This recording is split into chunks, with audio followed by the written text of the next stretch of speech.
Yeah, I'll kill him.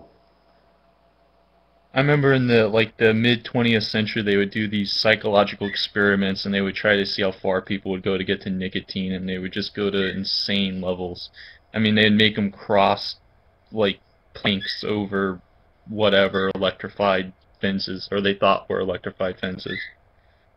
Yeah, they did a lot of mice studies. They're kind of, some of them they have video of, and some of it's kind of funny to watch because the mouse is starving to death, and they have it addicted to heroin, and it still goes to the nicotine first.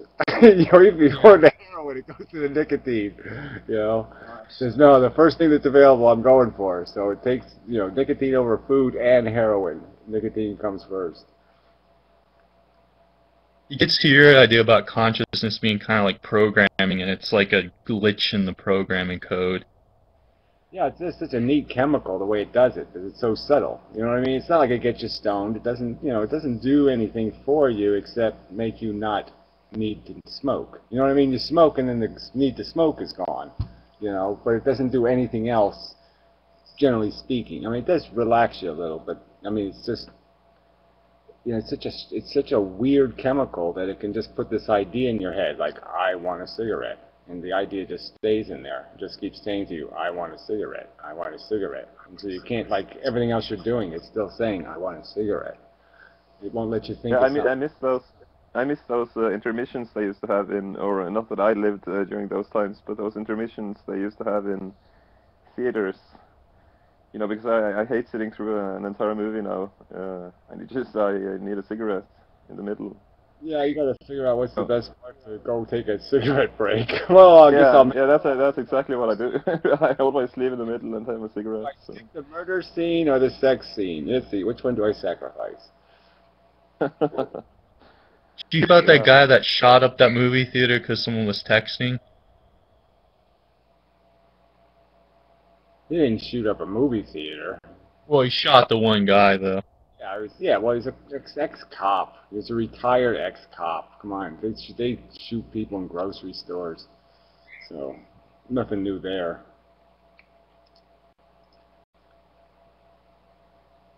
Let a cop have a gun long enough and he'll People who finally... talk in the movies are so obnoxious. I don't get why he'd be angry about somebody texting. I mean, I could see why someone would get angry about someone talking on the phone, but just typing on their phone, I don't get it.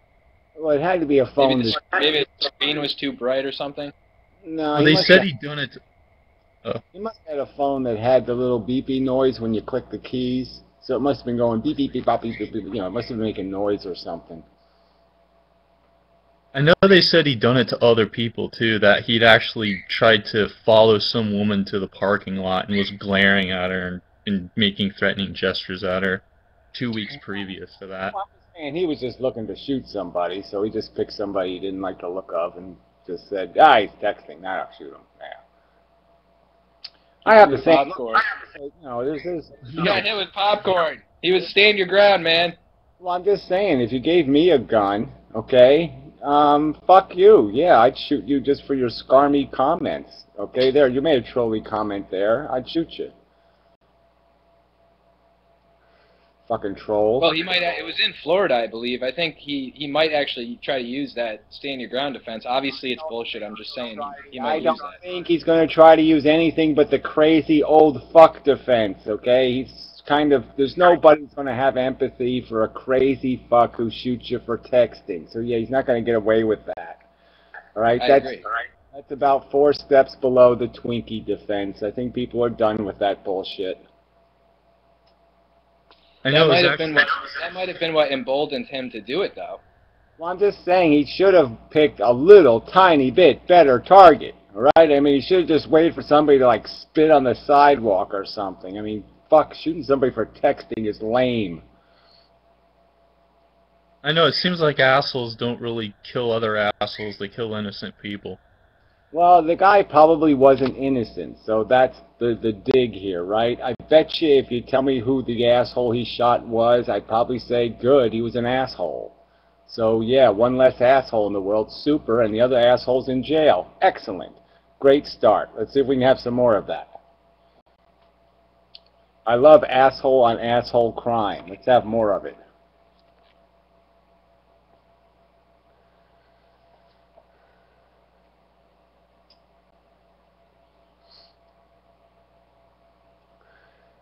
But yeah, no, I am kind of, you know,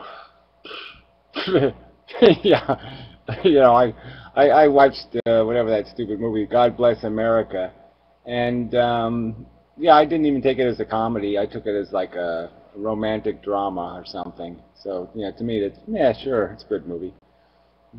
I mean, they just didn't kill enough people. They had too high a standard.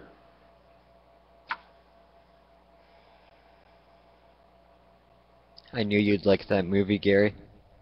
Yeah, well, I'd already seen all the good parts. You know, I saw all the 5-minute clips of all the good shooting stuff, and so when I saw the rest of the movie, I was a little disappointed just because the rest of the movie was just kind of throwaway bullshit.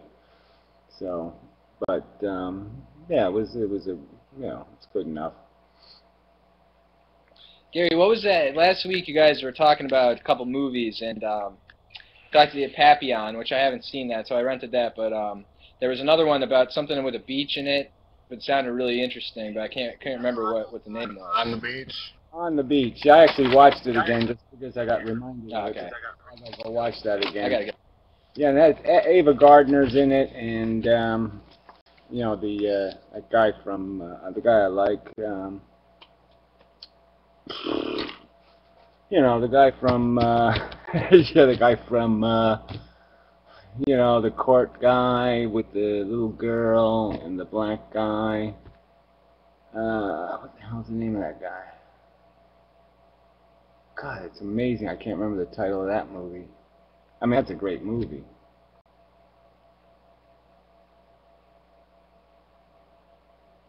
Jeez, that's amazing. I can't remember the name of that movie. I mean, it sounds pretty cool. I mean, what, he comes out, they surface in the submarine, and World War III's already happened, and the whole planet's a post-apocalypse or something? Yeah, well, basically, they have World War whatever, you know, and the Russians and the Americans blow everything to pieces. You know, they do the MAD thing, you know, the mutually assured destruction thing. And so, yeah, everything's irradiated, everybody's dead, except for the southern hemisphere, which is still eking around, and so they're just waiting for the radiation to get to them. And so that's really the story, is the American submarine's like the last of the American presence on Earth, and you know, they hang out in Australia for a while, and then everybody dies.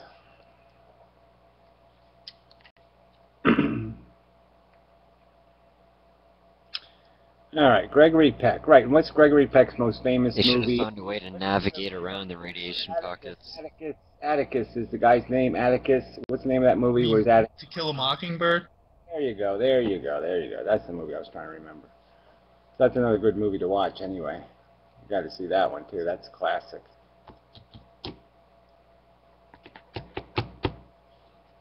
Read the book, never saw the movie. Oh, the movie was done really I well. have like private internet or something. Well, I don't know if it's going to be private. I just think it's going to be so cluttered and so noisy that it's not going to be very useful. You know, unless somebody serious decides to do some kind of public library kind of saving of the internet. But otherwise, yeah, it's just going to turn to shit.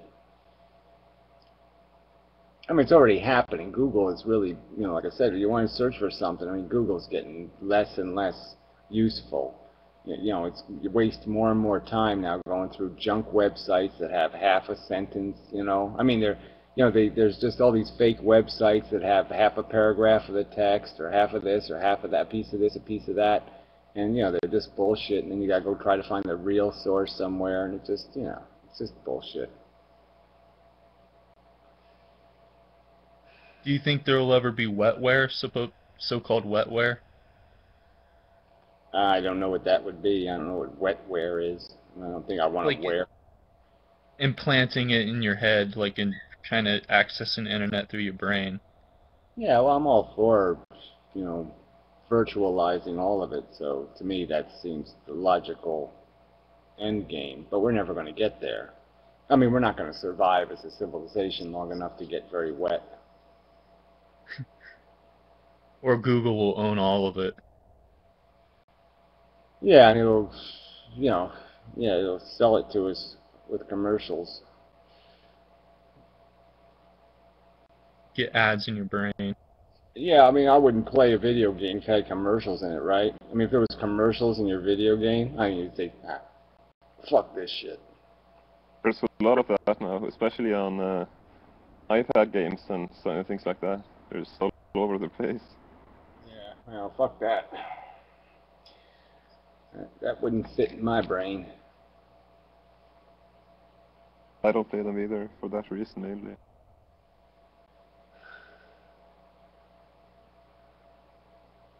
Have you ever gotten a malware virus? Like malware? Oh, I've had some killer viruses. You know, I've had a couple that took me like 3 days to get rid of.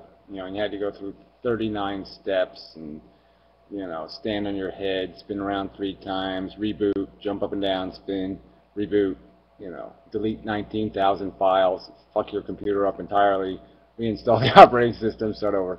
You know, yeah, I mean, I've had some monster viruses, but, you know, lately I've been pretty good. I have this virus that plays like ads from like major companies.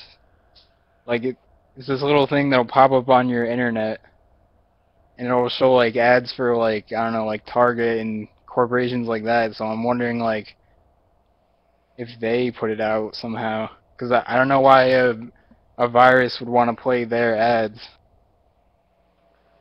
Well, that seems a bit suspicious, so that might be a website that did that, you know, it's a particular website, so.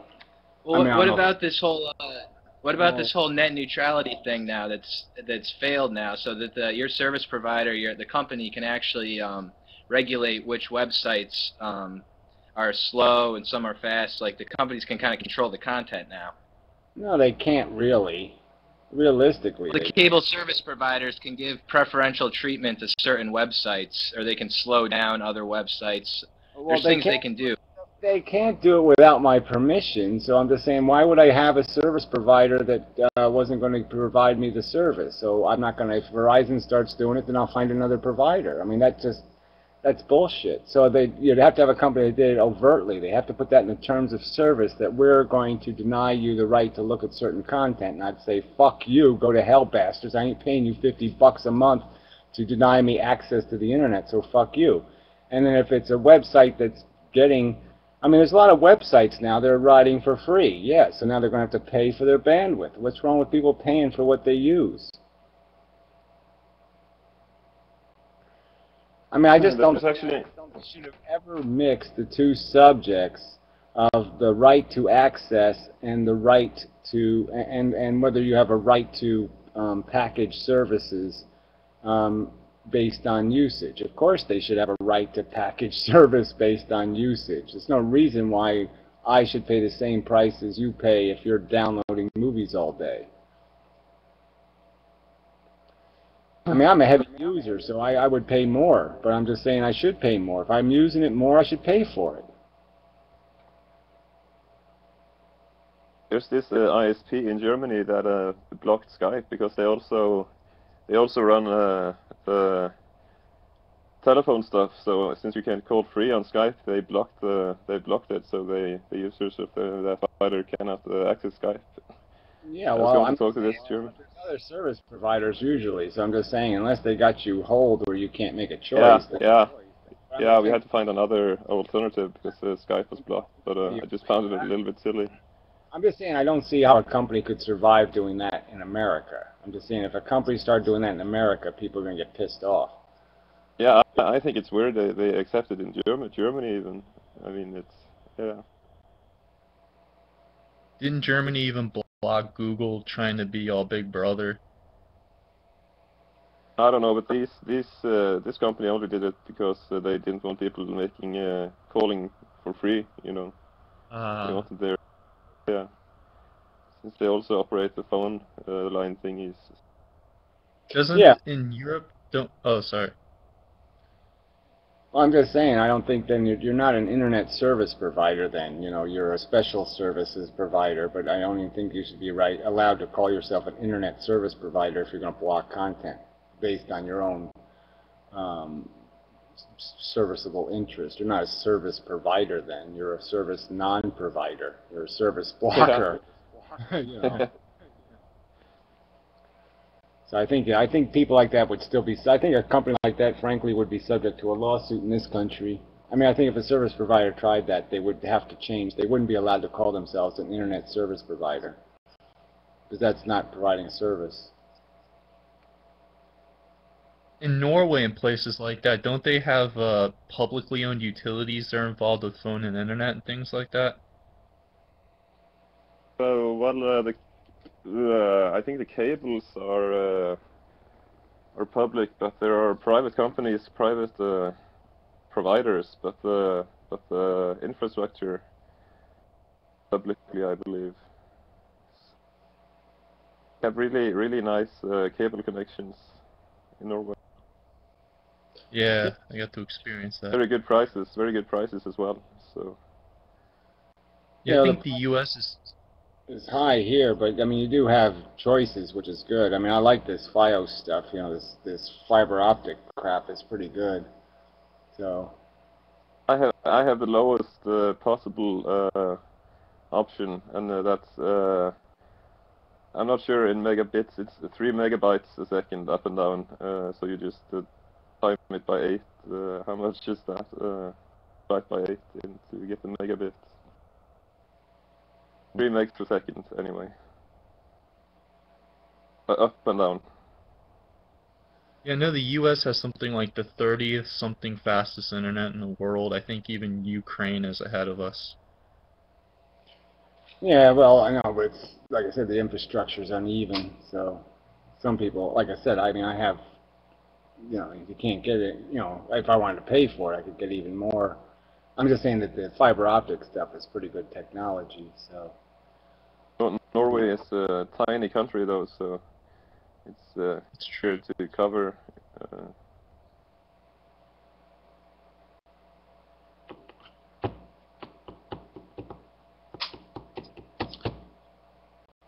But I'm surprised they've gotten as high a bandwidth out of the system as they have.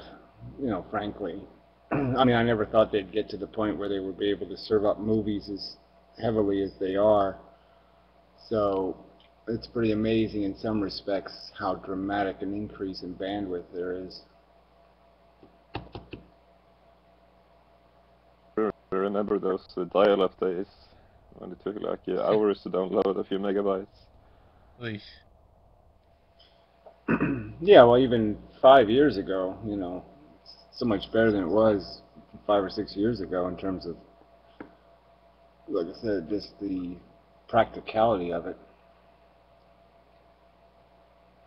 I mean, a 5-minute video was one thing, but movies was another thing altogether.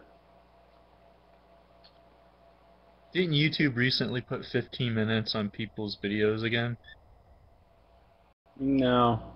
That just happened to some people, I guess, when they switch to the Google Plus thing. They just have to you know, all you have to do is hit the button and give them your cell phone number or whatever, and then they'll give you back your 15 minutes. So you just have to give them your phone number, and then they're happy to give you their 15-minute, you know, go over 15-minute thing. Give us your privacy and we'll give you 15 minutes. Yeah, exactly. You know, they just bribe you out of your rights. So, you know, they sort of do that with Google Plus. You know, if you do something with your Google Plus page, you get all these little extra things you can do where you can change your icon, or you can do this or you do that. So they have these other little privileges you get if you'll go all the way Plusy. It's like the donkey with the carrot. You just get it to go a little bit further, and before you know it, you're miles away. Yeah, just keep selling us out a little bit at a time. Yeah, I'm resisting, but, you know, you can only resist so long. I heard something crazy like Google is in the business now of building psychological profiles of you based upon your profile through Google Plus and your searches and things like that. Duh. Jeez. That's why they bought YouTube in the first place. They didn't buy it to make money. They bought it just to do their data research so they could profile people for their advertisers. So yeah, they have us all profiled. You know, we're all profiled into who clicks ads, who doesn't click ads. You know, they have all that shit. They know exactly what we do. So they'll put a dollar sign on all of us, and so yeah, eventually they'll just kill all the people that they can't make money off of. They'll just disappear off the face of the earth. That's what I wonder how advanced those Google cars are for. Is they're just doing those stupid Google cars so they can program them to run over all the people who don't click on ads. So eventually we'll all get killed by Google drones and Google cars. I wonder how detailed those profiles are, though. I wonder if they're just very rudimentary, like, oh, this person likes McDonald's, or I wonder if they're actually, they go in depth. Well, I think they probably go in pretty. Look, it's an algorithm, you know. It's all computer science. So frankly, it can go pretty deep. They probably have 1,000 different criteria, you know, that they check. They probably have a thing with 1,000 different categories, you know, where they check you off, and so they have you profiled pretty good. This may be a Better dumb than, question, but I just have no idea. What can they do with that information? Like, can they sell it to companies, or That's the whole point of it. is there some kind of contract, like when you sign up, that they can only keep it to themselves? No, the whole point of them having it is because it has value for advertising. So now they can guarantee performance on ads. So they can, you know, the company can come up to them. They can say, look, we can guarantee you, okay, sales. We can guarantee you performance based on these profiles, and we'll put these ads, we'll profile them to these certain individuals, and so you'll get a huge click-through rate because we're only going to serve these ads to assholes we know are going to click these fucking ads. So they can outdo all the other advertising choices because it's very targeted advertising. That's a good question, though, Gary. Who do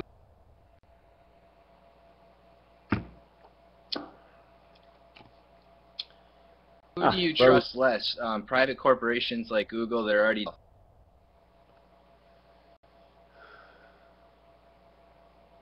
Well, I guess he's talking about the government versus the private industry. I don't know, you know, personally, I don't have a problem with government if we just elect decent people. So, you know, the fact that we just keep electing liars and cheaters and frauds and fakes is what makes government suck. But, yeah, if you elect an honest man, government can work pretty good, right? So I'm not afraid of government. But, I mean, yeah. What do you think the NSA is doing with all the data that they collect? Like, because they really seem to want to keep doing it, but they only say that it's for like anti-terrorism. What are you afraid of the NSA? What? We know what they want. They want to kill fucking Muslims. Is this all that? Yeah, I'm not saying I have a problem with it, but it seems like they might want to do something more with it. I'm just wondering what you think they want to do. Yeah, they want to do whatever's politically convenient. To direct them to do that. Only a dictator, well, it wouldn't be directing. Obviously, the power could take control of the NSA and use it for evil purposes. Do whatever the fuck he decides it wants to do, you stupid fuck. You wouldn't need a dictator. All you need is an asshole in charge of the fucking CIA, because the CIA obviously is going to be able to get access to all that information. Exactly, but I'm just saying, all you need is some, you know, asshole who's going to have the keys to the car, and then the car is going to do some wacky shit. But I'm just saying, it's not, I don't feel terribly threatened that the U.S. government, like I said, if the U.S. government's out to get me, they can make the fucking shit up, right? They can say tomorrow, they can have a conversation where they tie together two pieces of clip, where they have me talking to Osama bin Laden, right? You know, they can have, oh, we have a recorded conversation you were talking to him about, you know, what his favorite porn was and all this other bullshit, and yeah, we got you, fucker. And then they'll throw a bag of cocaine in my house. I mean, they don't have any problem fucking me up if they want. If the government wants to come and get me, it can get me with no trouble. It doesn't need real evidence. It can make it up. Did you hear, though, that some of the ridiculous things the NSA was doing, like they were trying to get in a Second Life and find people in that, and the World of Warcraft, and like it almost makes feel like they in some instances don't know what they're doing. Well, I'm just saying they know what they're doing, and because terrorists go on those things because it's an anonymous place to talk. That's why the government went there. It's because they knew people were using that, because it's a place where no one ever looks. Well, no, and they obviously they have profiled these people. Okay, they know what these losers do. You don't think they have extensive profiles on these people? And what do you think those little Boston lunatics were? They were like a cliche example of dumb Muslims. Okay, right? I mean, they were dumb. They were probably in fucking Second Life talking about blowing shit up. Well, I know the one was a major conspiracy theorist, and he hung around those kinds of places. So So I'm just saying, you know, trust me, okay? They might be idiots, but I'm sure they have pretty good profile data. They kind of know what the game is, you know, in terms of what is likely the disenfranchised, disgruntled little petty weasel who's going to turn into a terrorist. They probably have pretty good data on that shit. And so, yeah, and they're profiling. And yeah, it sucks, but guess what? Who cares? I don't. Gary, do you have a problem with the United States spying on a country like Germany? Because that was something that Snowden revealed. That was a big deal. We had to, and Obama, he did a big speech, and he had to apologize to Germany for doing this. So, I mean, do you think it's, 50 years after World War II ended, should we stop spying on the rest of the world? Well, I have no interest in doing any of this shit, to tell you the truth. So personally, I would abolish the CIA and abolish the NSA. I don't have any interest in us playing war games with the world. So I don't think it does any good whatsoever. I'm just saying this is the nature of the petty, idiotic world we live in, where we have a petty government that wants to play petty games and tit-for-tat games and all that kind of bullshit. And I say, fuck all that shit. If we don't fucking piss people off, then they won't want to kill us. So why don't we try to be the good guy instead of the bad guy, and then no one will try to kill us. So do you think if we stop spying tomorrow, do you think China and Russia would just automatically stop spying as well? Well, who cares, right? What the fuck good does it do? I don't have any evidence that spying does any fucking good. Does it do any good to put landmines here? Does it do any good to drone people? Does any of this shit do any fucking good? I'm arguing, no, it doesn't do any fucking good whatsoever. Know what you should do? You shouldn't let a bunch of Arabs come over here and learn how to fly airplanes. Maybe that would be the smart thing to look out for. But other than that, yeah, who the fuck cares? I'm sick of fucking x-raying shoes and looking for whatever this and whatever. Fuck all that bullshit. You're lame.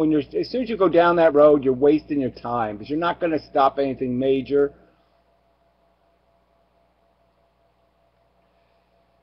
But I'm just saying, I don't give a fuck either way. I don't care if the government listens to every fucking conversation I ever had. I don't care if it's got my fucking toilet. You know, it's got a microphone hidden in my toilet. It's okay. They can listen to every fart. They can go ahead. Go ahead. It's all yours, fuckheads. You want to listen to what comes out of either end of my face? Doesn't matter. My back end, my front end. You're not going to like any of it.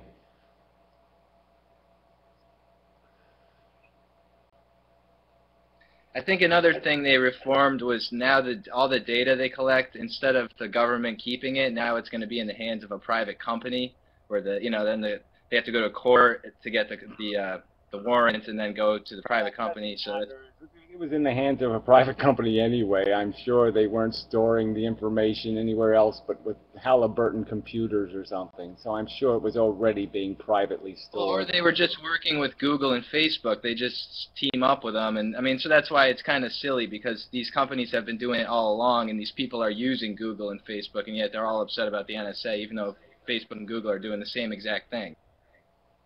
well, and wasn't Snowden the private contractor anyway? Well, I don't think so, Yeah, but it doesn't... he worked for a private company at Booz Allen Hamilton. That's the government outsources to them. Right. Yeah, most of it is now, I think. Well, I'm just saying, obviously that's a big flaw in government anyway, is that it's all this corporations making all our warfare shit and shooting all our missiles, and NASA and everything. They sold out everything. So yeah, we don't do anything as a government anyway. But again, I'll just say, this isn't what I worry about. I worry about a cop coming to my door, ringing my doorbell, which I don't have, while knocking on my door, and he throws a bag of cocaine on the floor and says I'm arrested. That's what I worry about.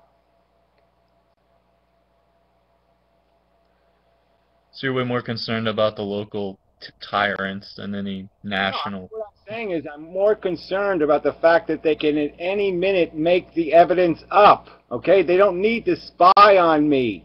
All right? They can fuck me without me ever doing anything wrong. They can make the evidence up.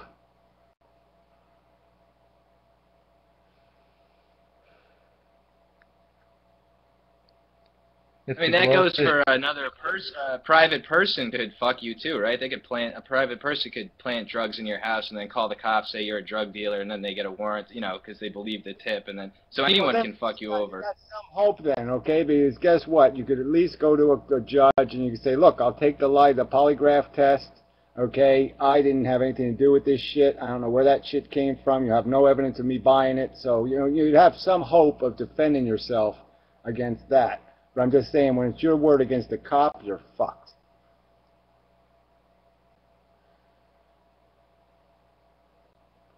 yeah, I remember when they installed tip lines on my school after Columbine happened, and you could rat on anybody, and they would haul your ass down to the office and go through all that.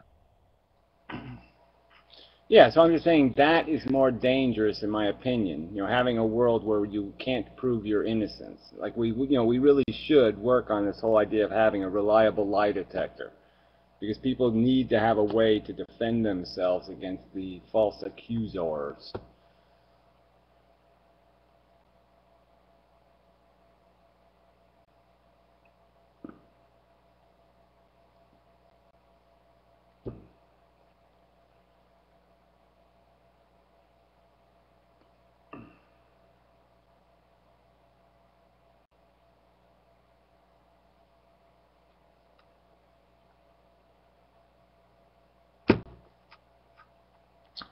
Yeah, there's just an awful lot of people in the world willing to lie. That's just spooky.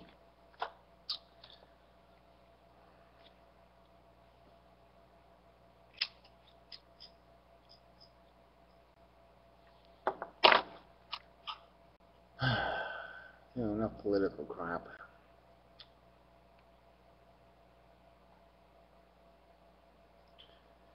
Yeah, well, cops are all evil because, you know, the good cops don't do anything to fix the bad cops, and so they're just bad cops for not fixing the bad cops. Like judges. Judges know there's a lot of bad judges on the bench and they don't do anything about it.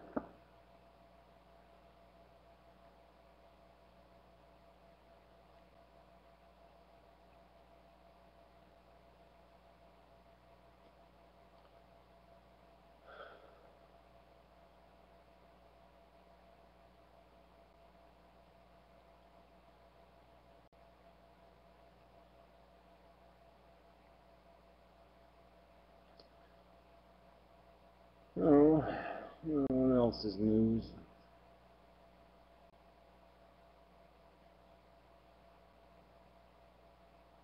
What about your physics video talking about sound and light and things of that nature?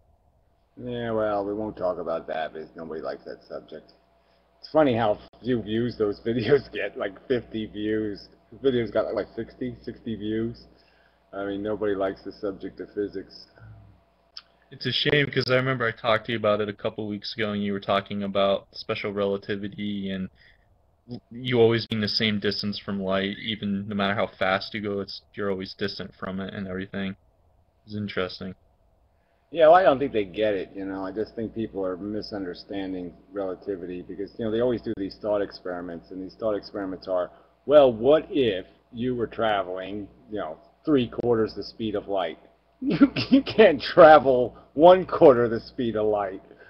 You know, physically you start falling apart. So it's just wrong for people to talk about thought experiments that they're not getting why there's a time dilation. There's a time dilation because your matter is no longer fucking matter. You're turning into energy. You start going anywhere near the speed of light, you are no longer material. Did you say something? I'm trying to remember if I understand you right. You said something a few weeks ago about there being like was it in each photon almost has like a little clock in it or something, or each neutron or something like that? Yeah, well, I Like suppose slit experiment. obviously there's an element to it when it comes to like radioactive material. There's a reason why it decays at a certain period of time, and so yeah, the time is built into its creation, and so you know it's all created in different stars. You know, so when you have a hunk of uranium, every one of those uranium atoms came from a different star. Okay, they didn't come Yeah. from the same place. They weren't born in the same place. You know, they were born at very different times in space, and so they have a very different history. So yeah, they're on a different clock, and that's why they decay in a different time.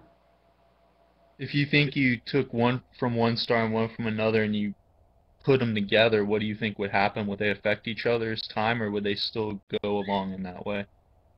Well, I just think that time has to do with how you can almost look at it as orbits decaying, you know? So there's a time when the orbit decays, you know? So it's like the space station fell out of space eventually because its orbit decayed.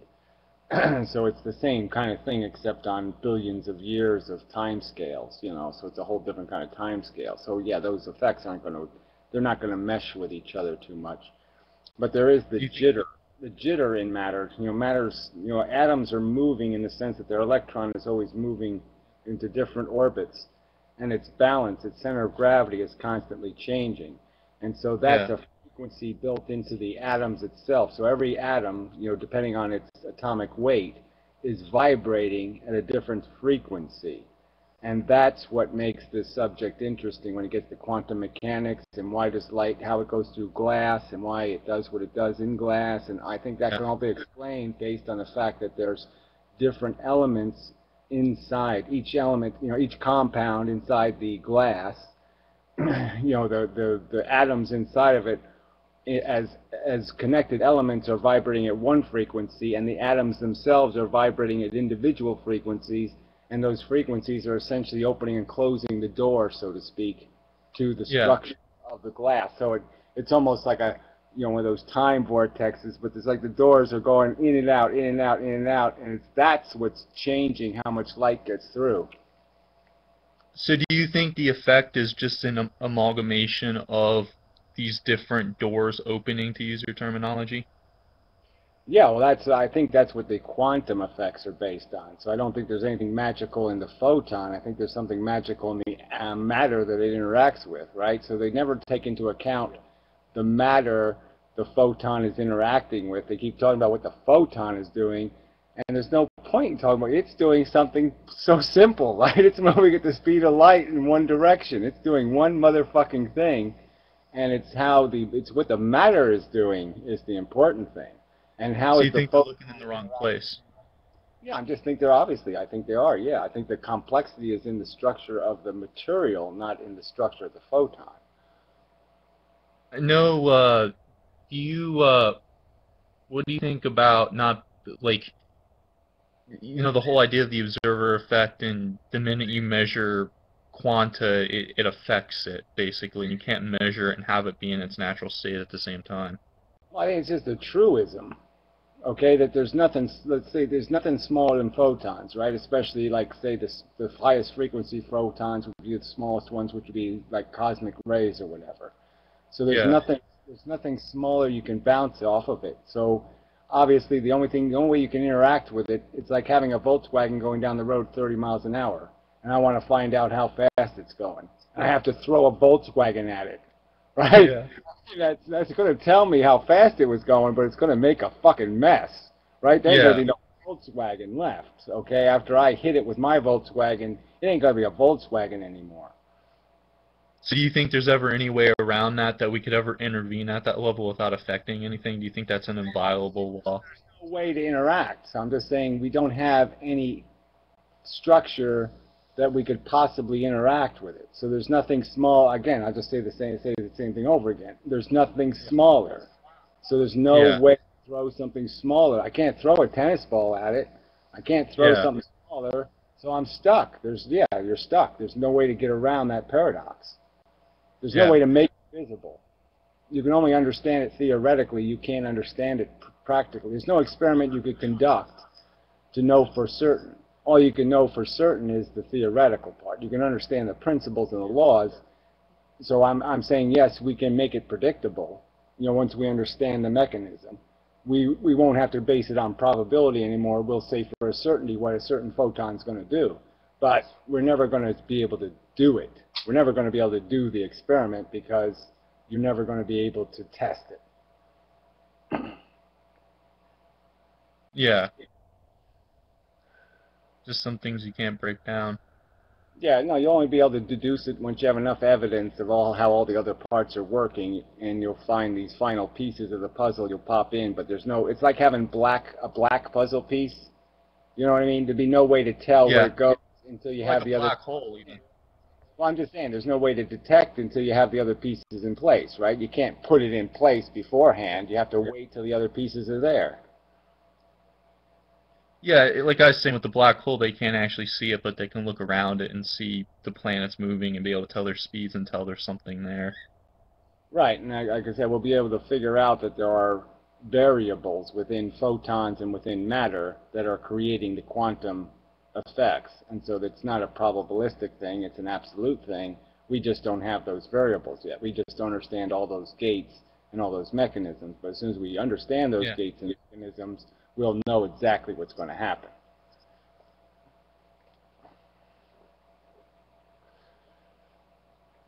I mean, like, I'm wondering if physicists actually believe that there's like a true randomness in all of this, because, you know, I was looking up how to make random number generators and programming and all of that, and some people think that if you hook up a computer to a Geiger counter, which is hooked up to a piece of uranium that's decaying, it can be truly random or some bullshit like that. Well, it could be random beyond any need for anything. Like, random by definition is just an irregularity that's beyond your tolerances.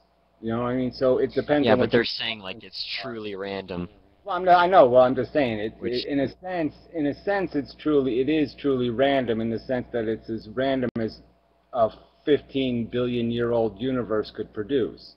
And so, based on the fact that it's got, you know, a billion years, let's say, of irregularity built into it, it's going to be a pretty funky dance. Okay, it's going to be as random as you want random to be, in the sense that you won't be able to tell because it's so densely random. It's so densely irregular. So it has so many variables caught up in it. It is so irregular that there's no way you could not perceive it as random. So you could never see its unrandomness because you'd never build anything that has so many like say with computers, a random generator on a computer, you can find the flaw in the randomness by just forcing it to produce millions of pixels at a time, right? So if you use a random number generator and then produce video with it, you can see patterns develop, and you'll start to see lines and different things show up because you'll defeat the random number generator. Okay, it'll lose its randomness and you'll see patterns. All right, because you're demanding more from the math than the math can produce in terms of irregularity, and so you're seeing the irregularities and, you know, the regularities that are built into the mathematical structure. But I'm just saying there's nothing we could technically build that could be more, that could display the non-randomness of radioactive decay. Because, you know, there's, an apple is to the earth what a atom, you know, what a, say that the right way, right? What an atom is to an apple. Okay, so you have to realize just how many, you know, atoms there are in just a tiny amount of uranium, and so there's no, you know, there's just so it's so dense in terms of its random capacity that you could never display. Well, anyway, I've said it as best I can say it. Yeah, I mean, I get all of that, but I'm just wondering, because I don't really keep up with the physicists or whatever, like, do they actually believe, like, there is some sort of, like, magic in there? Like, or are they just sort of, well, yeah, there's like, throwing up their arms and saying, I give up, I'm just going to pretend it's probability, I'm not going to try to figure it out or whatever? I don't know why they do it exactly, because it seems really stupid to draw that conclusion, because obviously even in the quantum, you know, the stuff that you're talking about is like whether the photon is in, say, in this circle, and you're saying it's random where it is in this circle. Okay, it could be in 1,000 locations in this circle, and it just seems silly, you know, when you have such a small amount of randomness to conclude it's random. You know what I mean? That to me is a silly conclusion when you could say, oh no, that's just the part we're not seeing. I mean, there's definitely, we could make that circle smaller and smaller and smaller with a little more information, and eventually make that circle zero. So I just think it's silly for them to conclude at this point that it's truly random and not realize that it really probably just has to do with the fact that photons have a history and their history makes them unique. Each photon is in a different electromechanical state, and their electromagnetical state is going to determine their behavior.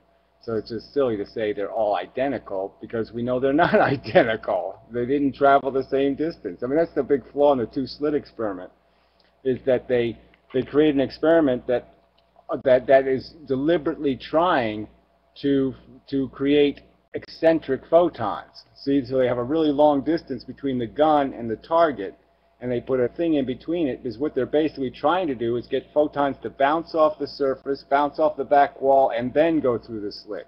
So they're trying to get photons that have traveled eccentric lengths of time distance to go through the slit. So that's the variable they're creating. So instead of having a consistent stream of photons that go straight through the slit, the whole point of the experiment is to filter out the eccentric ones. That's why they create the initial opening that forces the photons through the initial opening, because that's basically a random photon generator. They're basically creating eccentric photons to do the experiment with. So there you go, right there. They're screening for non-similarity, and so they're automatically trying to create photons that are a different age and have traveled different, that have a different life history. And so as soon as you do that, of course, the photons will behave differently because they have a different origin. Yeah, So and is if you this just kind of- moved the gun closer, it would be less eccentric. Well, exactly. I mean, if you just had a gun that shoots straight, right? I mean, this is the whole point, right? They say don't use a gun that shoots straight, because then, yeah, the effects won't happen. So the whole idea is to create bullets that are coming in all kinds of strange directions and have all kinds of weird and eccentric spins on them. So how do they get away with it? Because it's so contaminated. Well, I don't know why they get away. Frankly, I don't understand. The damn thing's 100 fucking years old, right? The two-slit experiment's been around 100 fucking years. Einstein, you know, shat on it, but he didn't shit on it hard enough, and so he left enough of it that it could peek through the shit and it escaped. But I mean, it should have been blown up as bullshit a long fucking time ago, and I can't believe some asshole like me has to show up to sit there and do this. Why should it be my job? I mean, fuck. But yeah, this is bullshit. I mean, this quantum crap is that. It is fucking crap.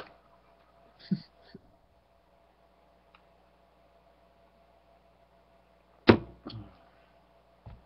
I guess you have to do it with a lot of other things, so the physics isn't any different, right?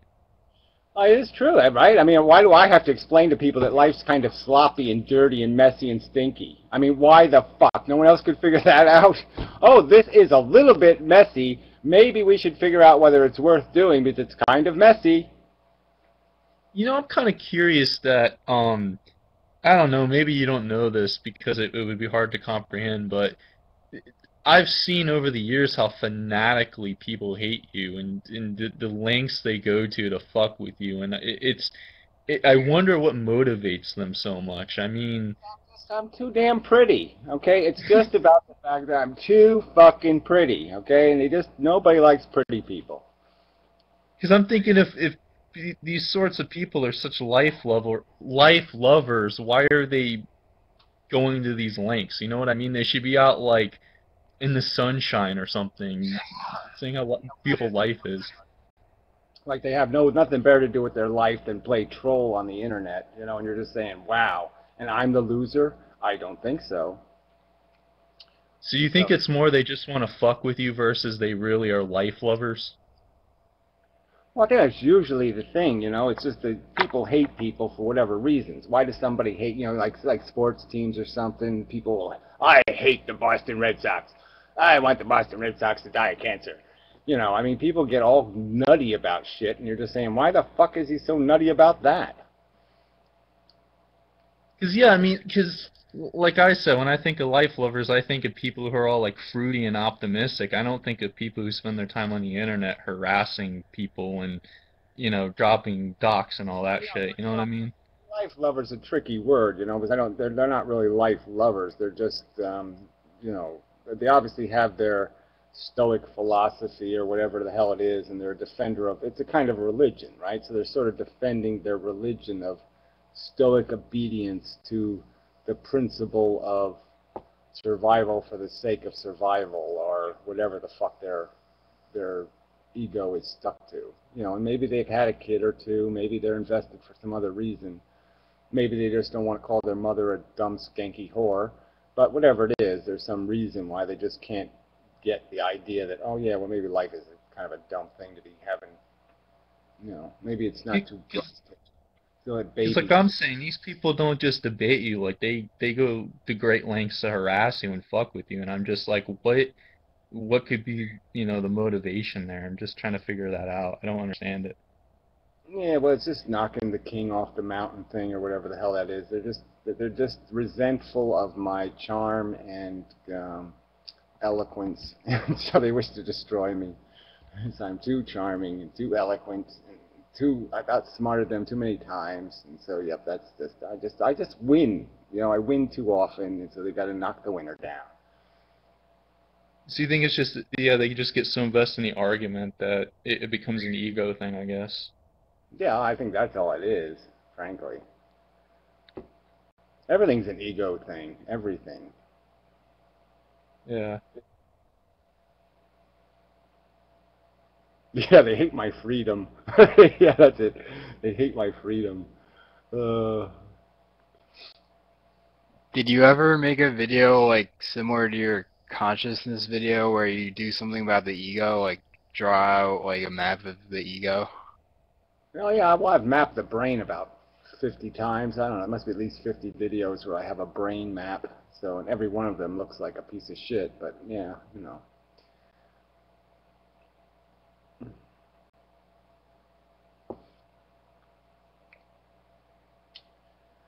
Like, do you think if you broke down what an ego is, it would just be like these really like simple things like, I want people to like me? Like, say you could take like one thing that people do, like their desire to like socialize. Do you think you could break that down into like just some really simple like thing, like Well, desire? I think you can do a Freudian thing with it, actually. I mean, I think you can break it down to the same kind of appetites we have, you know, the other visceral appetites, like you're hungry for food and you're hungry for, let's say, sex, and the ego is the story that goes with it. You know, so the ego writes the story of how you get your food and sex, or your, you know what I mean, your status. But I mean, it is like a, I mean, it's probably worth me doing a video on, but just because I haven't really tried to dissect the ego itself. I've just called it the ego and put it there and said that's what it's sort of this gooey, messy little organ that's sitting there. So I mean, it probably would be worth trying to break it down. But I mean, you can understand the biological reason for it, right? I mean, you know, you can see it in every mammal. You can see ego, especially in the males. You know, you can see it's strong, how powerful a force it is. This whole alpha, you know, playing the alpha game and, you know, putting your horns down and running into the other fucker, and, you know. So I mean, we're definitely driven, you know, for this self-perception thing, this idea that I'm one is important to us, that I'm succeeding, I'm, you know, I've earned it, and that idea of defeat, and the fact that the defeat humbles you and makes you into a simpering, whimpering pussy shit. And so this whole, you know, you can see it like with wolves especially. I mean, you see that, you know, the dramatic difference in personality, you know, between the alpha and the betas. So we're definitely got that in us. We have that mechanism. But yeah, it would be interesting to try to dissect it, you know, into something even clearer.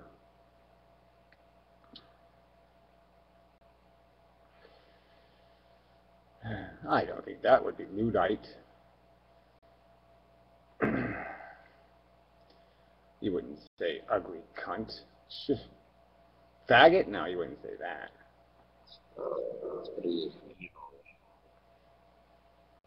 No, it's a fake Luddite.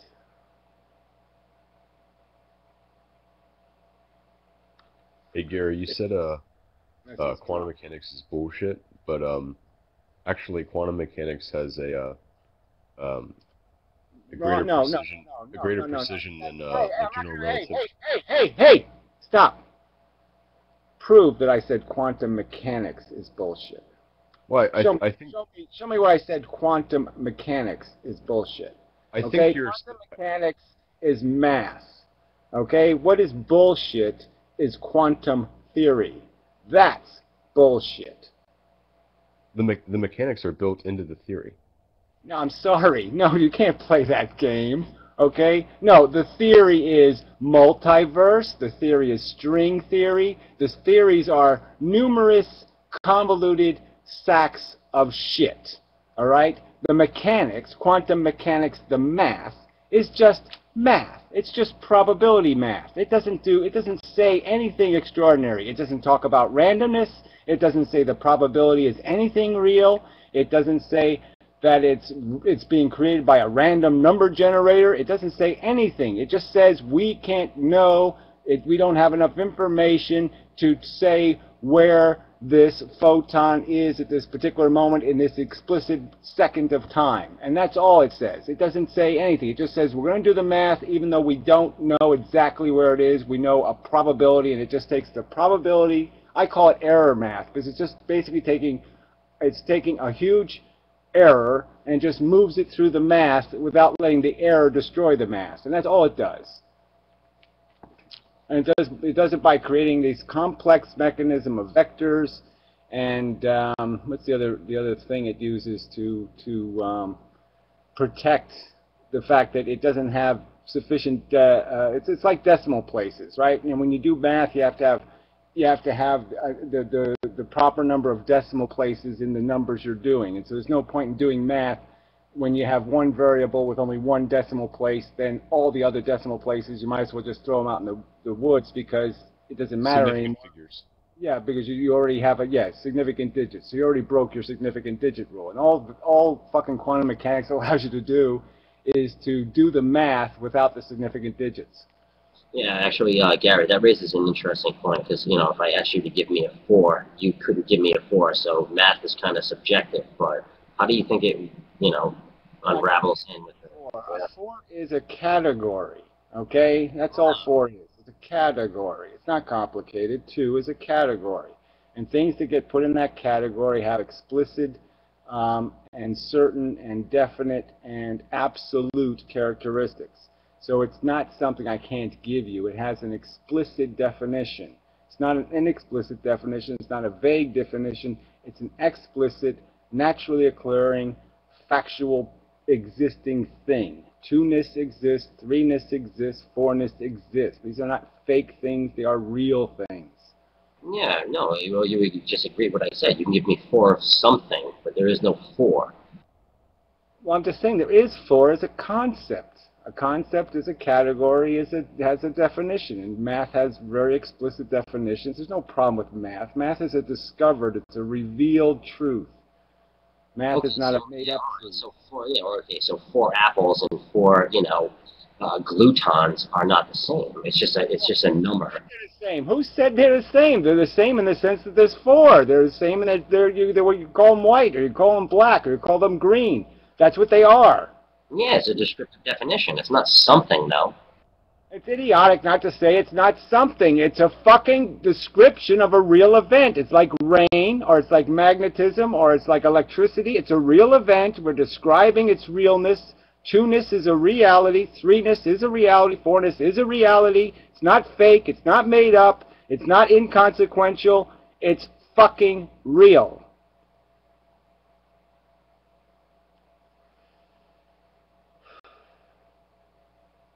It's perfectly accurate. It has no flaws.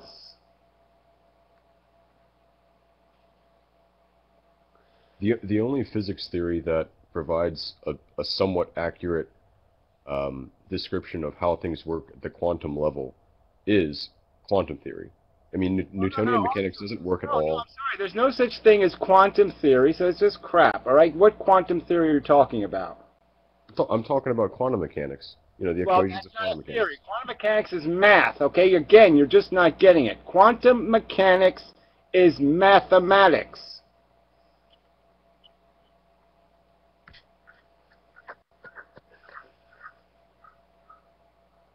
It doesn't say anything about what causes the effect. All it does is create a mathematical mechanism with which you can understand or see how the effect will play out. But it does not explain cause. Quantum mechanics has nothing to do with causation.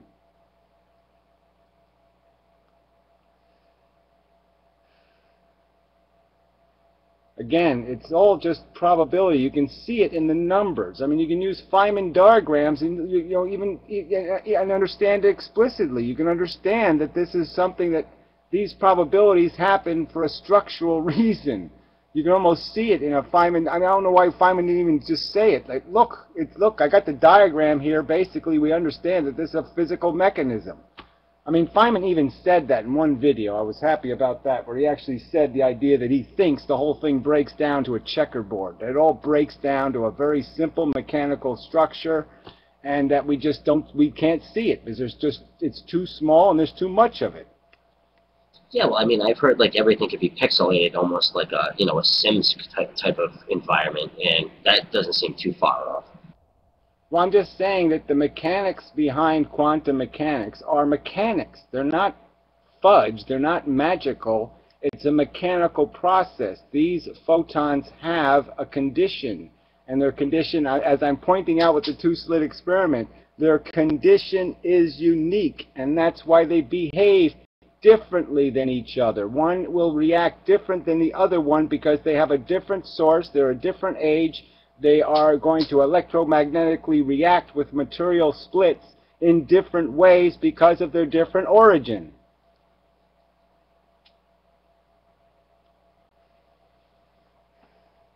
And that's the probability. That's what is revealed. Like I said, I mean, I'm going to work some more on this glass thing because it's very interesting, these layers of glass and how photons travel through glass.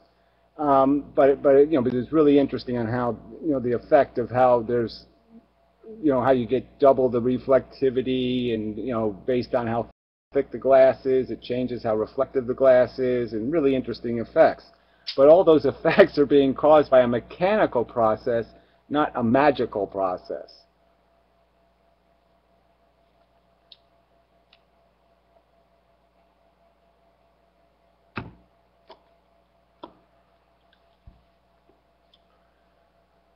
So do you think that all these atoms or photons are of different trajectories and different ages will eventually cause them to kind of split apart in the end? I mean, Well, the whole universe. I do think there might be actually, as funny as this sounds, but I mean, you might be able to mix like 3 ingredients, like an egg, a frog, and an eye of a newt, and actually blow up the universe. I mean, I think it's actually possible that the entire structure of the universe could be destroyed just by causing a chain reaction in regular matter. So that it is theoretically possible to disintegrate the bonds that hold atoms together by introducing some sort of hypermatter, that would fuck up all the nucleuses of all the atoms or something. So yeah, I think. So it's like a really complex knot, and you're just finding the part that you pull apart, and the whole thing comes apart. Yeah, it's all made out of thread, or whatever you want to break it down to. But yeah, it's all made out of photons. All the matter is photons. It's just photons trapped. So if you think of it that way, that the entire universe is just photons. Photons moving at the speed of light. And the ones that get trapped in orbits around each other turn into electrons and neutrons and protons and all that shit. But they're made out of photons, and so they're just still photons spinning around each other instead of going in a direction. So instead of going in a direction, they're caught spinning around each other like magnets caught in a dance, and they're just chasing each other's tails in this spin. And so all matter is really just photons waiting to be liberated, saying, "Let me loose, let me free." So it's like just so it's all like a gravity that's just holding everything together. And once so there's theoretically you could just pull one string and everything starts to unravel. I don't know about that, Gary. Photons are supposed to be massless, and electrons, protons, and neutrons all have masses. But that's not true. So, physicists don't agree on that massless thing. It's only massless because that was the standard applied. They said this is where we'll have the 0 point. But the 0 is an arbitrary. So if you just move the standard up 1 notch, you'll create mass in a photon. So, I mean, obviously Feynman thought photons had mass because they obviously impart energy. That's how you can make a solar sail, is because photons have a mass, because they obviously impose energy onto the surface they hit, and something without mass couldn't possibly convey energy. So, you know, I think it's silly to say they don't have any mass. They have obviously the smallest mass because they're made out of the smallest thing, the quanta. You know, I mean, one photon could be 1,000 or 1,000,000 or 1,000,000,000 quanta. You know, who knows? But I'm just saying the photon itself is the smallest collection that we can detect of energy. There might be smaller bits of energy floating around the universe, but obviously we have no way to detect smaller bits of energy because they don't have any effect on atoms, and atoms are the only things we can, you know, it has to affect an electron or bigger for us to be able to really detect it. So it would become irrelevant what the substrate is. Okay, maybe all that dark matter is out there in the form of disassociated quanta, but I'm still going to theorize that no, the only real quanta is the stuff moving at the speed of light, and the smallest thing it's in is whatever the cosmic ray, and everything else is some bigger version, some longer wavelength of the same thing. But they get bigger as you get further slower down the, I mean, not slower, further down the scale of the electromagnetic spectrum. But the electromagnetic spectrum is all of energy, and that's really it. That's the game. And so everything's made out of those photons in different forms. I mean, photons that are in the form of light are the ones that are the most numerous, but there's a lot of photons in the form of radio waves and all kinds of other particles.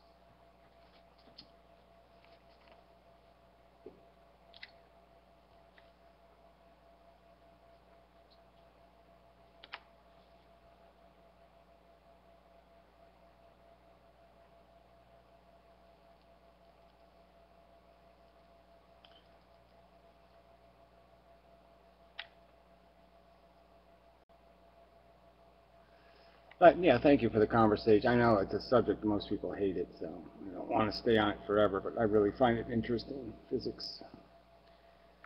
Lots of ground to work on.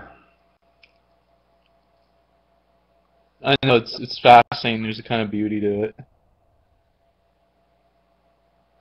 Well, I just like the puzzle there. It's a puzzle that just, they haven't, you know, it's there to be solved. You know, there's a puzzle here, and people are just letting it go, and I'm like, no, this is like a Rubik's Cube. Let's figure out how to do it.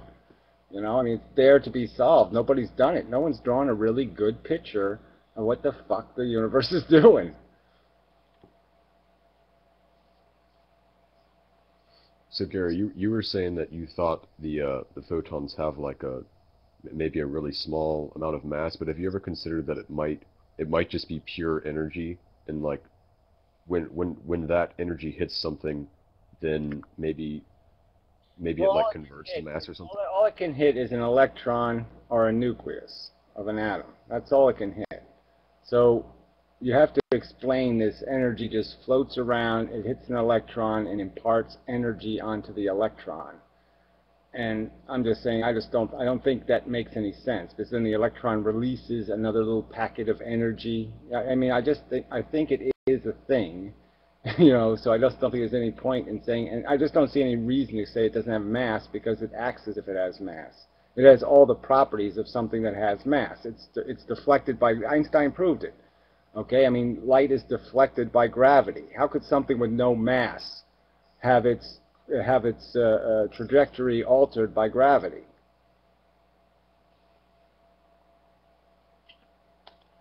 Yeah, I mean that makes total sense. And I mean, when you consider like you know, like the equation for kinetic energy, 1/2 mv squared, something can't have energy unless it has a mass in that kind of situation.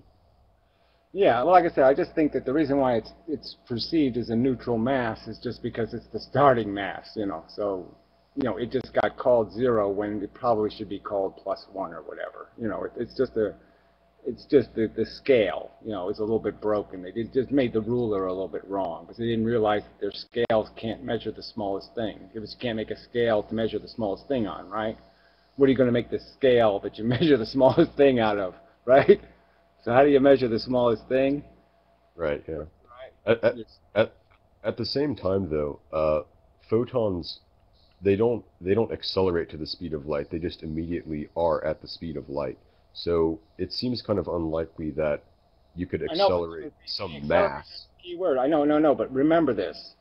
I'm telling you that I don't think they ever accelerate, right? See, what Yeah, I'm yeah, saying is I get the that. photon is never created, it's just released. So photons aren't generated by anything ever. They're just released from a trapped orbit. So there is no, it's like saying if the moon got free of the Earth's orbit, you wouldn't say the moon accelerated. You'd just say the moon was liberated.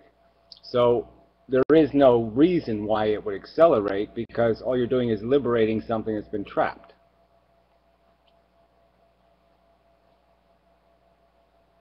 So that's why matter can't be created or destroyed, is because the matter is energy. The matter isn't made out of something else, it's made out of photons. And the photons have always been going the speed of light and will always go the speed of light, and all you can do is release them and not release. You can capture them and release them, and that's all you can do. And that's all the universe is doing, is really capturing and releasing photons. It's not doing anything else.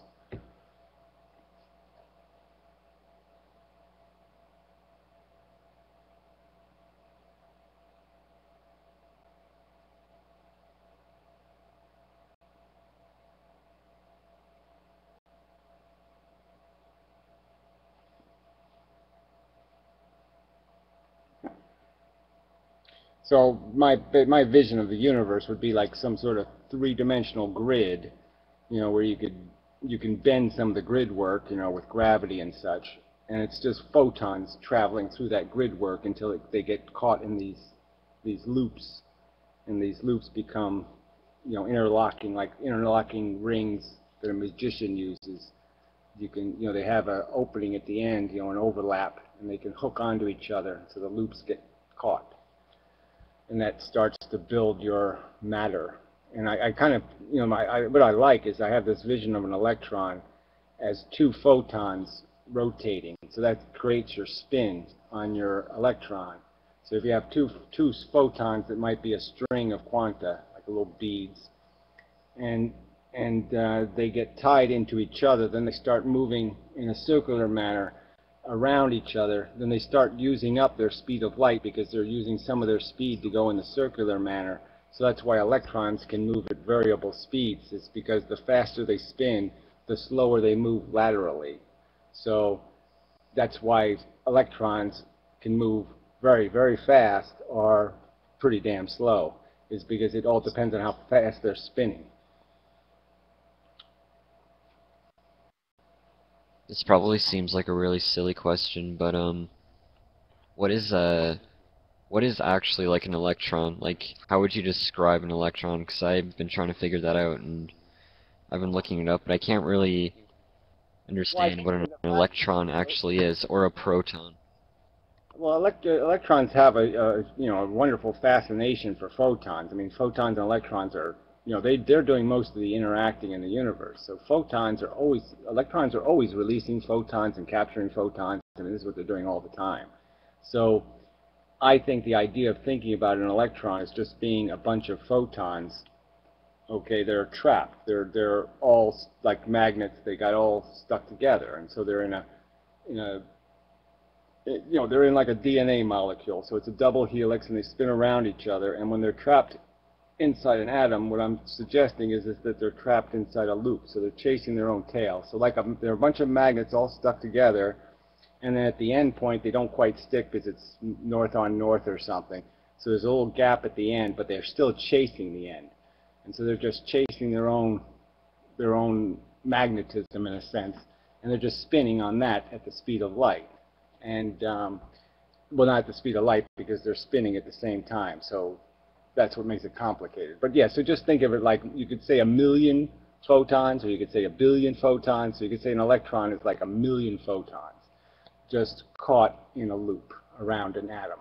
And when you liberate an electron, then it's just this string of, size and of photons spinning this way and moving that way.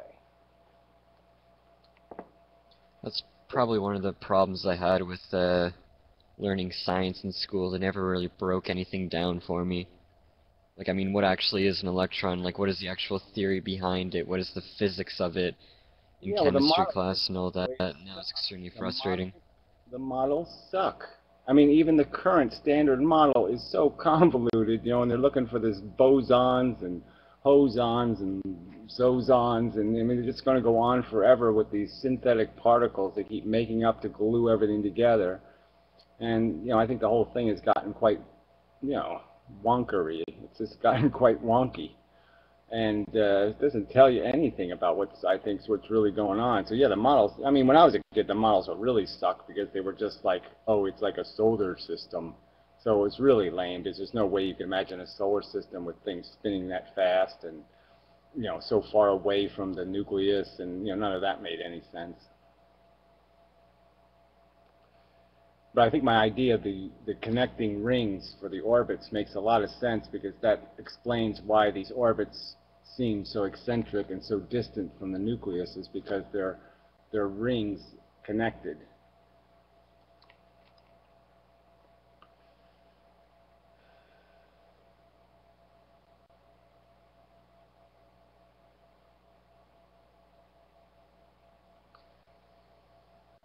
I mean, to me, it's funny that you mentioned how the whole solar system analogy was sort of broken for you, but I mean, even now, like, that's how I'm sort of imagining it. Sort of just this smaller scale of a solar system that's just going a lot faster. So the problem we have is that we have these invisible things that are in it, you know, the forces that are all invisible. And so you know, I still haven't gotten it completely figured out, but, you know, this whole idea of velocities and you know, the center of gravity of matter moving through space, you know, it sort of makes you sort of understand that it's, you know, when you move, when something's moving, it's not being accelerated anymore. Let's say it's just already accelerated and it's moving. So you have a spaceship in space, the rockets fire, it's moving. What keeps it moving? Right? I mean, the only thing that's keeping it moving is its internal forces, right? So something inside of it must be saying, go that way, right? I mean, there's nothing external telling it where to go. There's nothing pushing it anymore. So obviously it's something inside of it that compels it to keep going.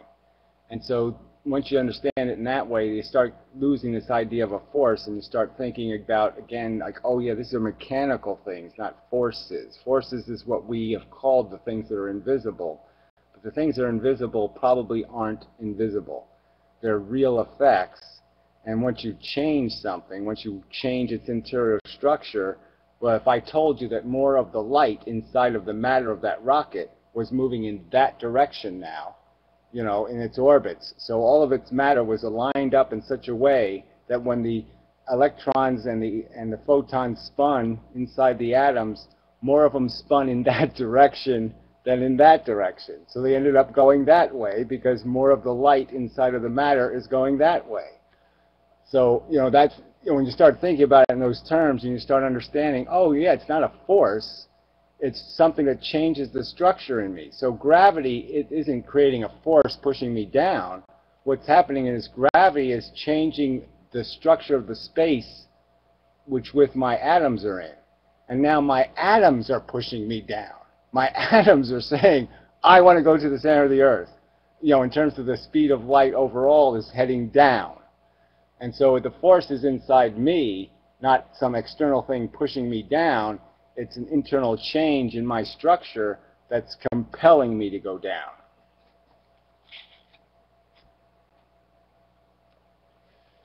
I mean, I'm almost thinking about how they taught me space and how that was all wrong too. Like, they were teaching me if you went into one distance at a certain speed, you'd continue at that distance forever, but I mean, that's really not true.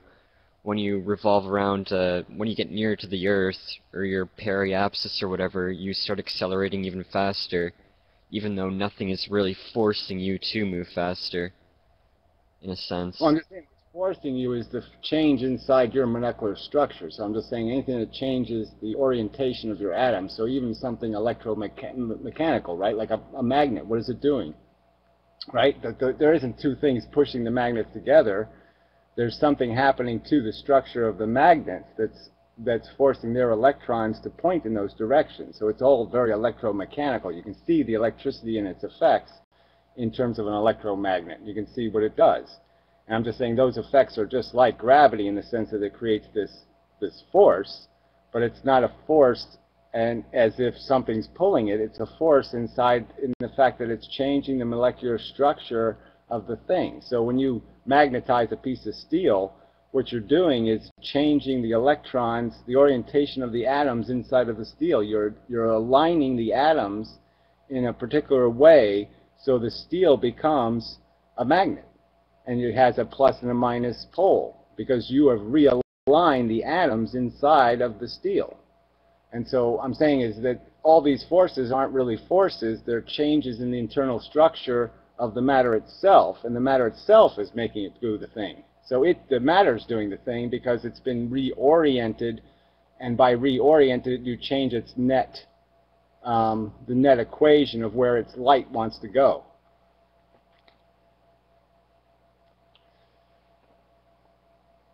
I guess what I'm saying is atoms have a native directionality, you know, based on how they orbit. And so if they're allowed to orbit freely, they orbit eccentrically. And so that's the wobble in the atom, is the fact that it's changing its poles all the time. And so when it's oriented in a certain way with other atoms, all the poles will line up, and you'll end up with this net effect of, you know, more force at one end than you have at the other end. Or more force in a direction. So I'm just saying, once you establish that, you know, once like say if I made the moon, when the moon was passing the United States, I pushed the moon 1 foot forward, you know, in its orbit. So every time it went past the United States, it got pushed one foot forward. So it's going in that direction 1 extra foot. You know what I'm saying? So there would be an overall balance, and it would change the center of gravity for the entire Earth-Moon structure would be changed because of that 1 foot difference. Because I skipped 1 foot, I have now changed the center of gravity of the Earth and the Moon combined. And so that's what I'm basically talking about, is that what happens when you realign these atoms is that you change their center of gravity, and it's their center of gravity that dictates whether they're going to move or not. Alright, yeah, I'll definitely think about that more. Some of the stuff at the end was just way above me, but yeah, I'm definitely going to try to wrap my head around it. Understand, like, you know, what makes it really visible is when you think about, you know, like I said, the stuff moving in space, and the fact that you can tumble it all you want. You know what I mean? Like I can make it spin or tumble, and I won't change its direction.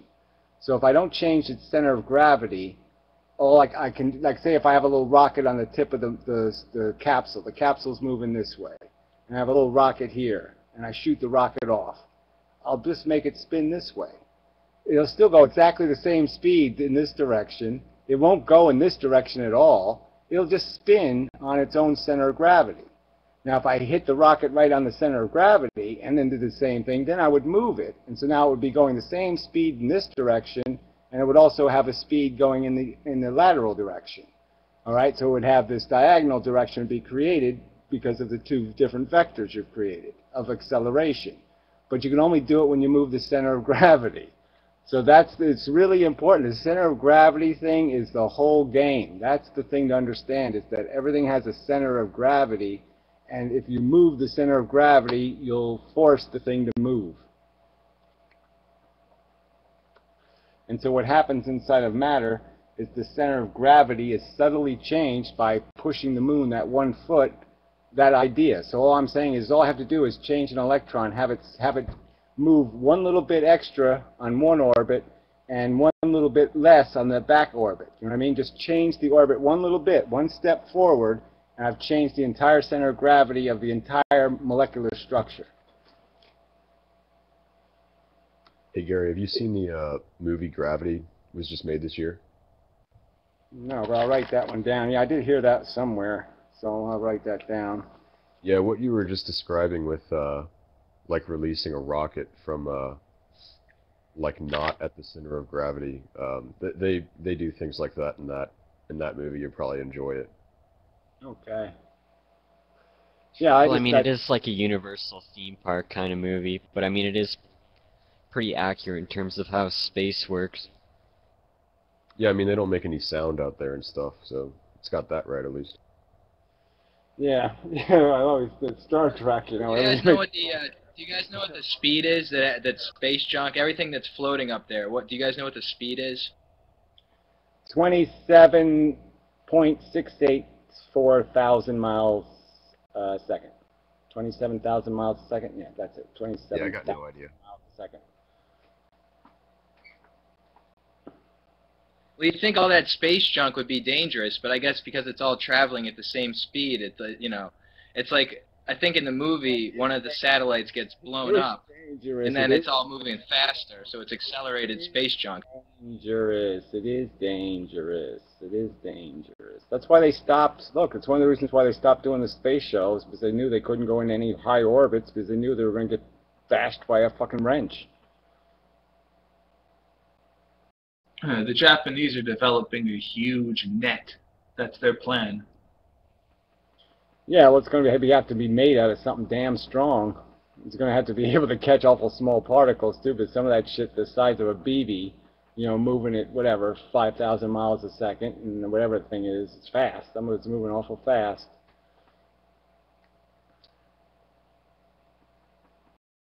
Have you heard of Mars One? No, I've heard of that, whatever it is, Neptune or whatever. What's that, Pluto 1 or whatever that Pluto probe is. That one's going to be such a fail. I predict the Pluto probe will fail. No fucking chance they're going to fly by Pluto at really like 27,000 miles a minute or something. They're going to go fly by. No way. I wonder. Mars One is this like private organization. They're gonna send some people to Mars on a one-way trip, and they're gonna live up there. Yeah, whatever. They're not going to do any of that shit. They'll send corpses to Mars. Wait, take a year and a half to get to Mars. You don't think the fucking astronauts are going to beat the shit out of each other before they get there? It ain't going to be Apparently, like some space. guy that has like a guy with 4 kids and his wife is just gonna sign up and leave his kids. Yeah, well, it doesn't That's a matter. dick to his It kids. ain't gonna happen, okay? Because it ain't gonna be like you're gonna send the space station to fucking Mars. No, they're gonna be in a tiny little capsule, okay? I mean, they're gonna be like constantly 2 feet from each other. There's no fucking way those people are gonna be able to spend a year in those tight of quarters. They're gonna find it too obnoxious. They basically they want like the glory of it to just be like the first people on Mars. So it doesn't matter. It ain't gonna happen. It's just like fucking Amazon's goddamn drone delivery. It's just bullshit. It's just propaganda lies. The guy's probably just selling tickets to whatever, some jerk-off park. You got a lot of common sense, Gary. I will give you that. A lot of fucking intelligence and common sense. Yeah. You'll give me that. Gee, oh wow. Wow, the trolls are giving out awards. Woo! I won some awards at the troll ceremony. All the trolls think I did a good job. Wow, I'm special. No, it doesn't mean much to me. Mobutu! Cool. Yeah. Wow. If they gave you the chance, would you go to Mars, Gary? No, Gary, do me a favor. Don't fucking mock me, all right? Fucking asshole. well, you deserve some of that. Don't you understand that? Don't give me what I deserve. Well, no, I'm going to give you what you deserve. You got to earn it now, okay? You have worn out your friendly welcome, all right? So now you're going to have to re-earn civility.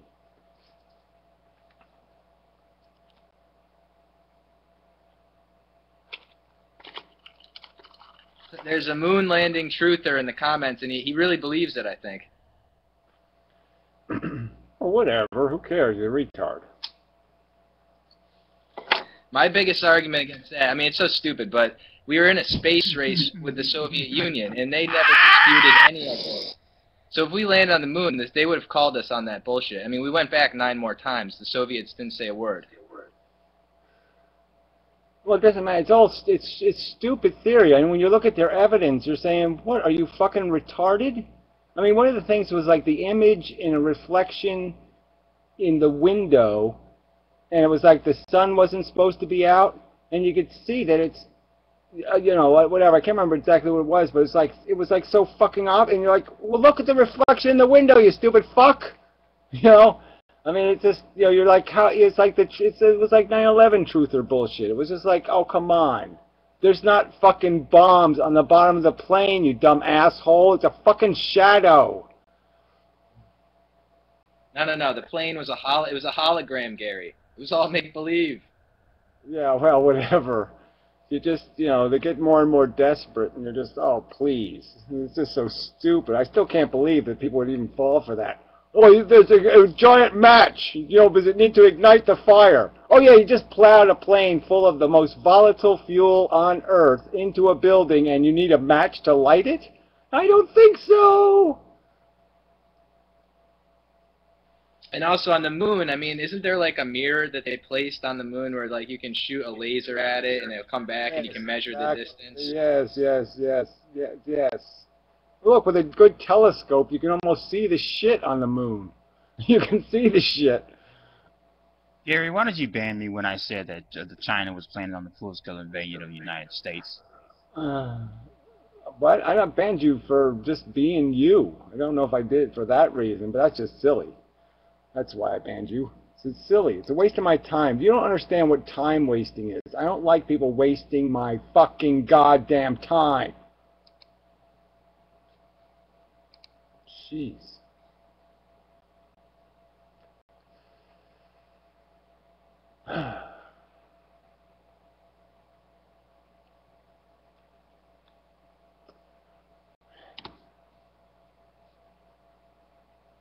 Yes, I mean, look, we only got so many seconds here. I don't have time to waste.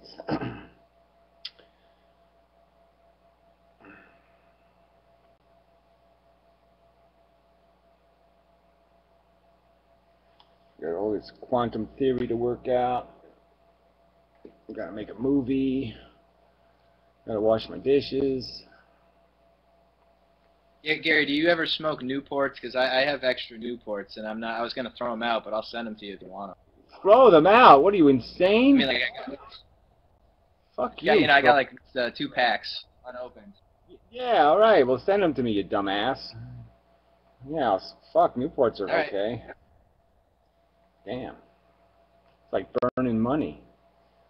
That was you know, there was that stupid Sleeping Beauty movie, and I watched it. Some guy told me to, and yeah, it's got naked chicks in it, but it's got really perverted sex in it. It's really depressing. But there's a scene where she's burning money. That was nice. You tried to ban me, right? But you know, I guess that makes 2 of us. You know, but. You know, why don't you just die already? Okay, get cancer and die.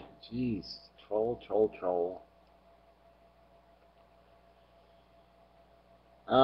You know, and then, you know, there was just this stupid scene in the movie where she's burning the cash. You know, she's a prostitute doing this horrible shit, and she burns half the money. And like, what the fuck is that about?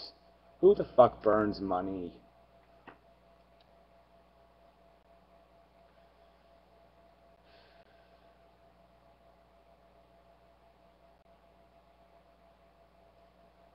Yeah, I know. No, I bagged on the Joker pretty hard for that too. It's like, what the fuck? That is the stupidest fucking thing in the world. He just made all the rich people even richer by burning the cash, right? He made all their cash even more valuable. So he just made a bunch of rich people richer. Oh, well, what a wonderful terrorist he is. I mean, the stupidest thing to do ever. You want to do the rich a huge favor? Burn your money.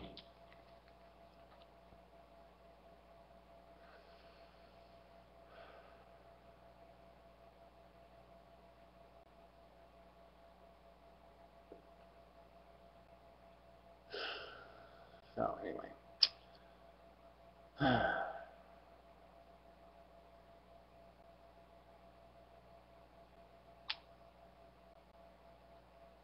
Have you ever seen No Country for Old Men? Yeah, that was stupid. I mean, it's, you know, it's good. It's a good like joke movie, but yeah, it's just a joke movie. I mean, and I didn't like the ending, and you know, it was kind of a disappointing ending, right? I mean, I really was pissed when he killed the one woman who was just the wife or whatever, and she didn't do anything. It was like, why the fuck you fucking with her? I mean, that was bullshit. So I thought that was really lame. I mean, she already Apparently it has some message about nihilism, but all I got from it was like the killer guy is supposed to like represent nihilism or something. But I don't know, it just seemed like pointless to me. Yeah, I didn't. I mean, whether it was nihilistic or not, it's, yeah, fatalism maybe, but not nihilistic necessarily. But I mean, yeah, it was just, like I said, there was nobody, you know, this wasn't a good, it wasn't any fun to watch. You know, it just kind of like sucked. I posted a movie on your website. You were looking for something that really highlighted like the drudgery and monotony of life. This is it. It's called Night Mother. Night Mother? Oh dear. Yeah, I posted the full movie, a link to it on your website. Night Mother. Jeez. Doesn't sound good. It's pretty good. You know, I don't like titles with mother in them. Yeah, it's always, that's a bad word. In favor of mothers. It's very antinatalist. Yeah. Well, that's what people have been saying about a lot of these movies that suck. Oh, give it a chance. Yeah, right. Well, I've given a lot of movies a chance, and they're all kind of depressing the fuck out of me. I mean, I've never been more depressed. I've been watching movies for a week, and I've never been this depressed. If you're not opposed to subtitles, there are a lot of other movies out there that are better. You know, I'm just saying they're all kind of flawed. True. Do you play video games, Gary? Well, no, I don't, because that's just a huge waste of time. But I have been in the mood, but I really don't want to go back there.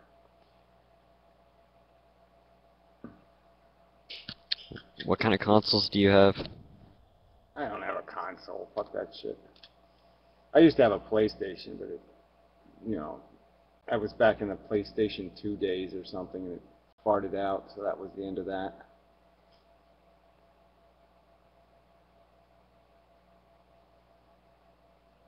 To be honest, like the philosophical mediums in terms of like art and whatever, and like really good movies, to me I've just been gravitating towards video games now. I mean, most video games kind of suck in that context, but I mean, there is these really hidden underground games that are kind of really good in terms of like having some sort of context for a story.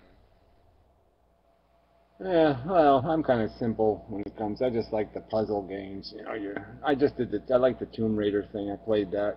I could just play Tomb Raider forever if they made enough rooms. I just go from room to room to room to room. That's okay with me. Solve the puzzle, next room. Solve the puzzle, next room.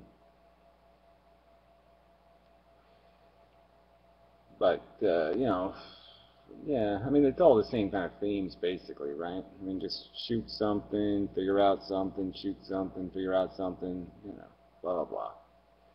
I'm just saying, it's entertainment, but I'm just saying there's no real value in it. I'm just saying it's kind of like wasting your life. So that's why I just don't do it anymore, because it's kind of just wasting my life.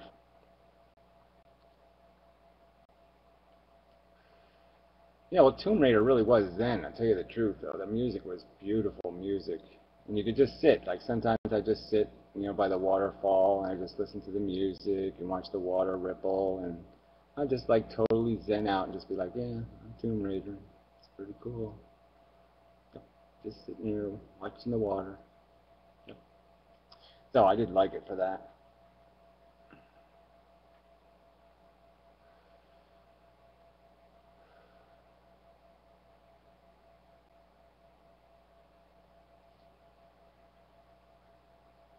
I don't remember any Final Fantasy. Nope. I don't like games where you have to figure out what you're going to wear and how big should my feet be. And yeah, I don't want to do all. I don't want to. I hate when I have to choose my uniform. Fuck that. I ain't doing that. See, I love those kind of games. If the game requires any preparation whatsoever, fuck it. I'm not playing it. Yeah, I got Grand Theft Auto, you know, and I was gonna try playing the online part of it, and they make you like choose like what your parents look like and your grandparents look like, and I was like, fuck this, I'm not doing it. I just stopped playing right away. I didn't even start playing. Yeah, I'm just, no, I have no patience for that bullshit. As soon as, I couldn't play any sports games for that reason. It was just, I hated the setup. I was like, fuck you, I'm not doing this. I mean, for me, those role-playing games were just sort of tapped into my OCD, like my, like, obsessive compulsiveness, where it's just like, I have to make everything perfectly right for my character. And like 5 hours in, I would always reset my character, so I would be like, oh man, I made a mistake, I need to go back, or something like that. Yeah, well then, fuck you. Being an asshole is a stupid game to play. Why don't you just play the be an asshole? You wish you got a different haircut or something, right? Fuck that shit. Fuck all that shit. Yeah. Fuck it, fuck it, fuck it, fuck it. Well, I mean, it would just bug the hell out of me. Yeah.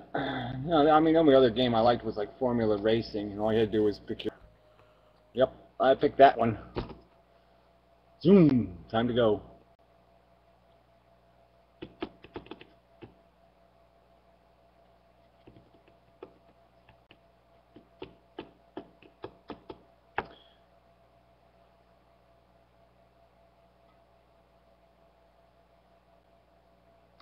Hey Gary, I know you thought Melancholia was a mediocre movie, but there were some pretty good lines in there, right? I'll have to think about it for a minute. What about the scene where... Bitch! Yeah, that's it. Yeah, I remember that where he says, "You can't handle the truth, bitch!" Yeah, that was a great line. What about the scene where Justine says, nobody's going to grieve for the world, nobody's going to miss it? I mean, you've been making that point for years, right?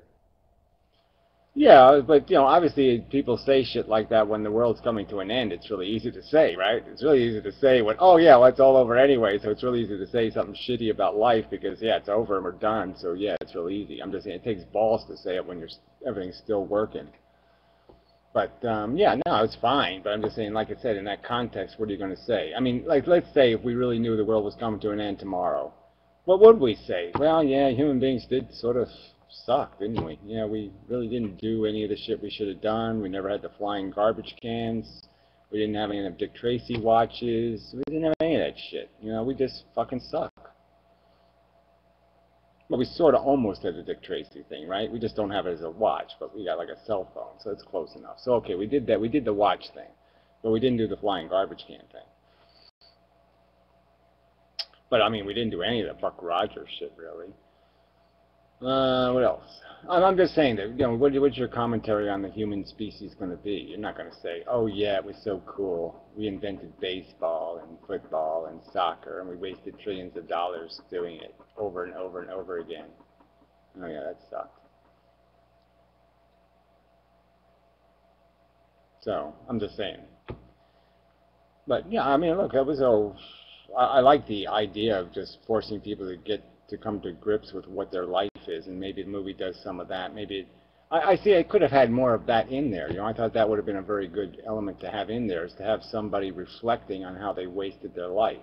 It would have been interesting to have some of those characters who'd say, like if her father or something said, I lived a really flamboyant and interesting life, but I didn't do a goddamn thing that was worth a damn. Or some sort of reflection like that. But all these people are very self-indulgent. They were very self-obsessed. Nobody seemed to really genuinely care about anybody. They only cared about them in some sort of, do you love me way. If you don't love me, then I don't love you.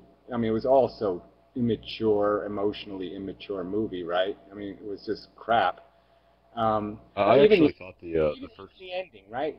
So the one bitch is saying to the other, one bitch says, okay, my husband's killed himself, they got the kid here, how do we do this end of the world thing? And so she says, well, maybe some nice wine and some Beethoven or whatever, right? And then the other chick mocks her and says, oh, I think that's a suck idea. No, let's go into the woods and whittle some sticks and put them in the shape of a teepee and sit on the ground.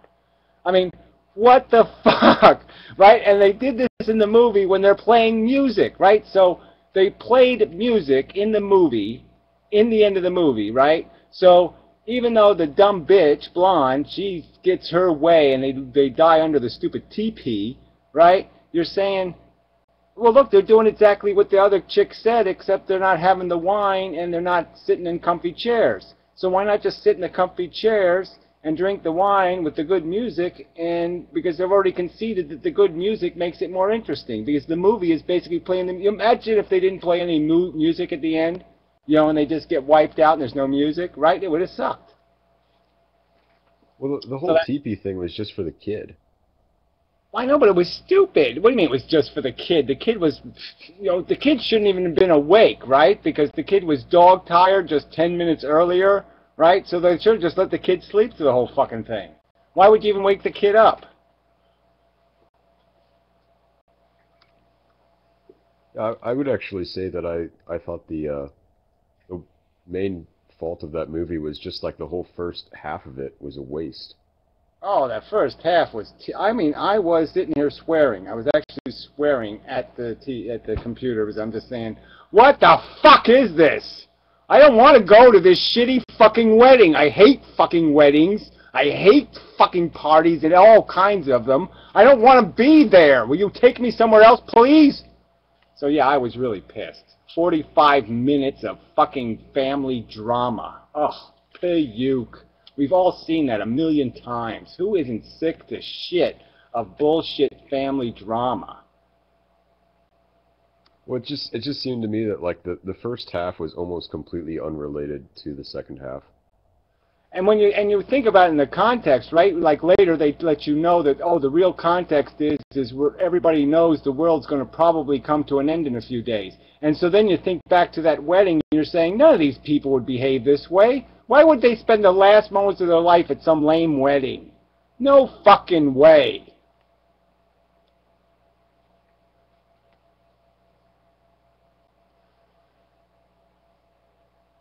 I mean, and the business guy was still doing business and talking about, yeah, we're promoting her to sales executive. And you're saying, why the fuck would you be doing any of that shit if there's like a 50% chance the world's coming to an end in 2 fucking days? And he's going to be sitting there talking about promotions and business?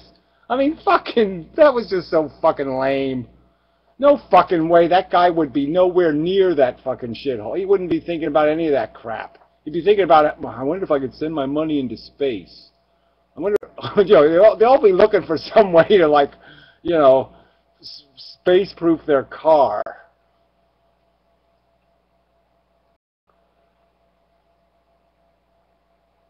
What do you mean they didn't know that? How could they not know it? It was already in the newspaper. They didn't figure out that the world was coming to an end before she got married. They knew it before she got married. So, Gary, what would you do if you knew the world was going to end in 2 days? I don't know. Make a video? Yeah, make a really long video. Well, I'm going to start saying everything I wanted to say. Yeah, so I'll start letting everybody know just how stinky I think their assholes are. So I'll just go down the list of each person. I'll just talk about how I think your asshole is fucking got hemorrhoids on it and is really smelly and stinky.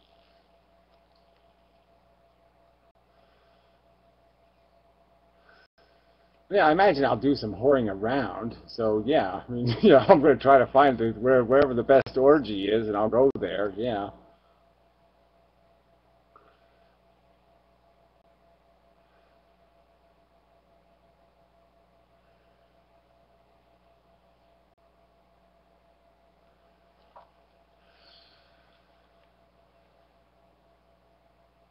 Yeah, well, you just don't have a subpar orgy. That's all I'm saying. I'm making sure I'm going to a good one.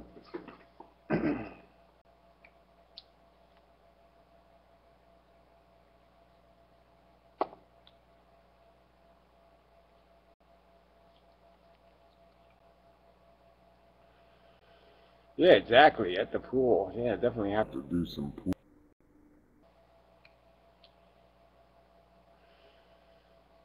Crank the heater up. Yeah, no worries. Yeah. Yeah.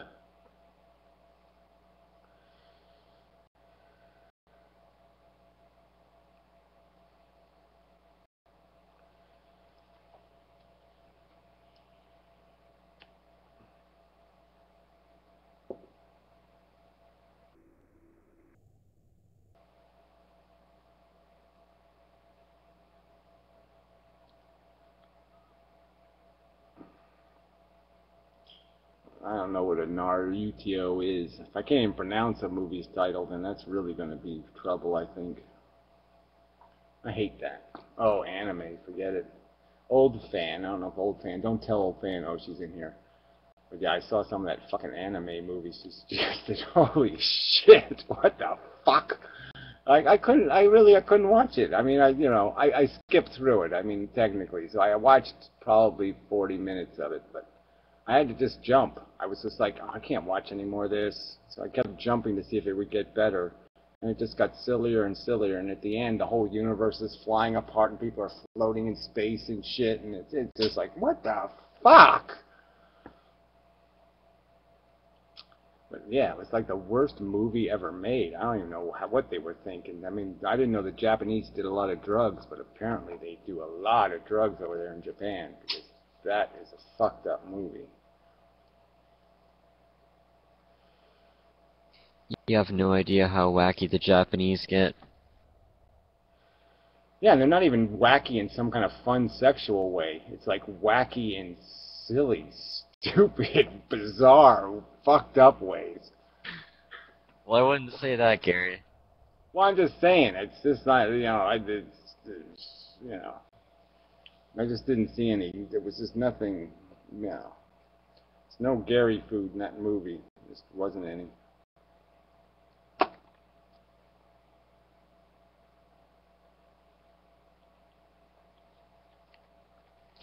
Yeah, I'm not a huge anime fan either, but I do like their video games. One real great piece of anime that I forgot about because I hadn't watched the movie in a while, but I saw Kill Bill again.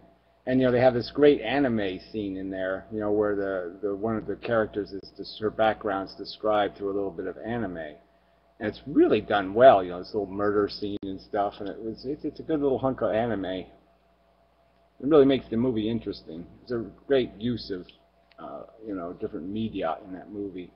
That was really a clever movie for a simple premised movie.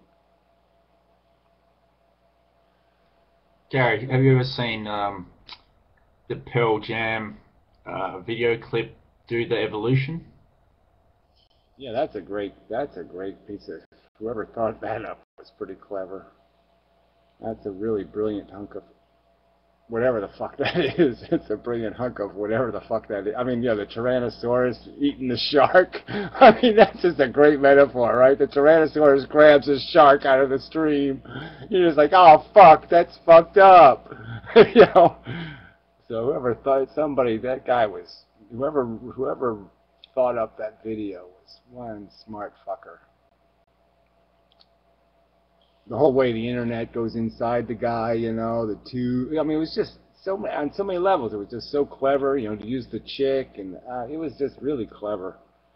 Really is a great piece of video.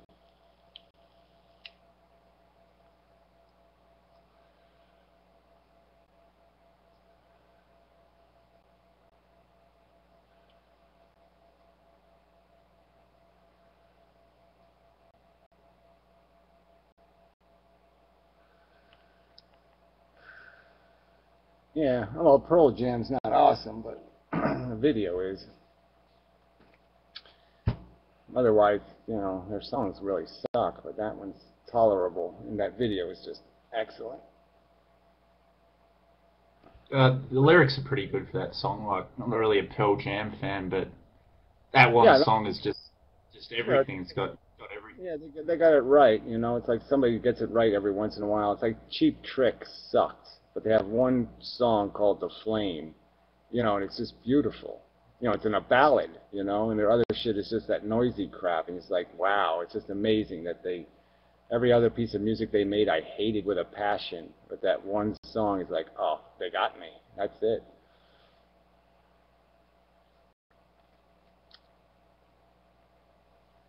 Have you ever listened to the band? I'm gonna keep playing this game, Gary. That's your problem, but don't make it mine.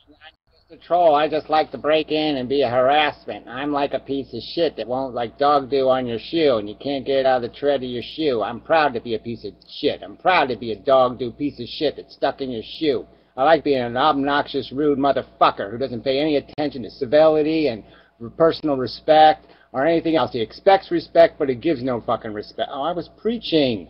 Let me finish my preaching next time. Sorry, Chaz, but damn it, when I'm directly preaching at the troll, do not interrupt my preaching. I think he likes you. Yeah, well, I think somebody should run him over. I'm not suggesting anybody in particular. He's in love with you. Personal advice, but I just think it'd be a good idea if somebody ran him over. Because the feeling is clearly not mutual. Yeah, well, I'm not, I don't give a shit one way or the other. I'll talk to anybody, but I mean, why, to just be obnoxious about it, I mean, I don't know why these people can't let it go. Hey, so Piero, how'd your visit with Math Fails go? Did you both do some heroin and, fall off a rock?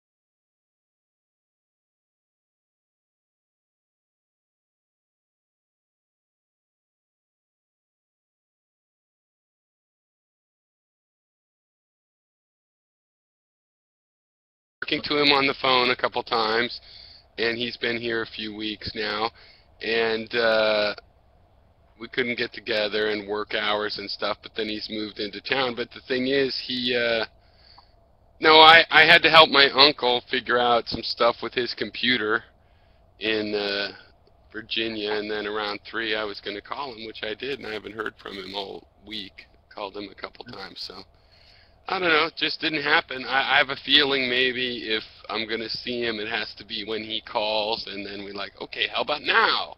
You know what I mean? Like, planning for tomorrow might be an issue. Yeah, well, he does seem to live kind of loose, so, But, yeah, he's in some gray area right now where he still has these, I can tell he still has some of those same kind of, what it is to me is these guys, if there's this idea, it's the Cashify, you see it a lot, or I just reread Jonathan Livingston Seagull and this other book by the same guy, I think his name's Richard Bach or something, Illusions, and, it's all pretty good guru stuff, kind of like, you can be a guru, follow your dreams, don't take bullshit, be straightforward, things that are good, but then there's always that point, oh, and by the way, eventually you can teleport. And you'll fly. You know what I mean? It's like physics won't matter, and that's the part. Free energy, and you can manifest flowers to give to girls. And it's just bullshit at that point. It's like, no, there is a guru thing of just following your own, not giving in because of the town you're in says you should believe this or that, or these are the better people. There's great advice there, but then they always want free energy. I could make the same argument about Nietzsche, right? I mean, in a way, I would make the same argument that he takes it a step too far. I mean, this whole idea of being the best human you can be, like get the most out of yourself. Don't let your psychology get beat down. Don't get caught up in bad habits. Don't let your heart, override your brain. And lots of those kind of themes would be really useful to people, I think. But this whole nihilistic, Mega Man bullshit, if somehow you're going to conquer the world, or you got some sort of bright future somewhere as a bunch of whatever, elitists, telling the darkies what to do, that's where it all goes wrong from my perspective.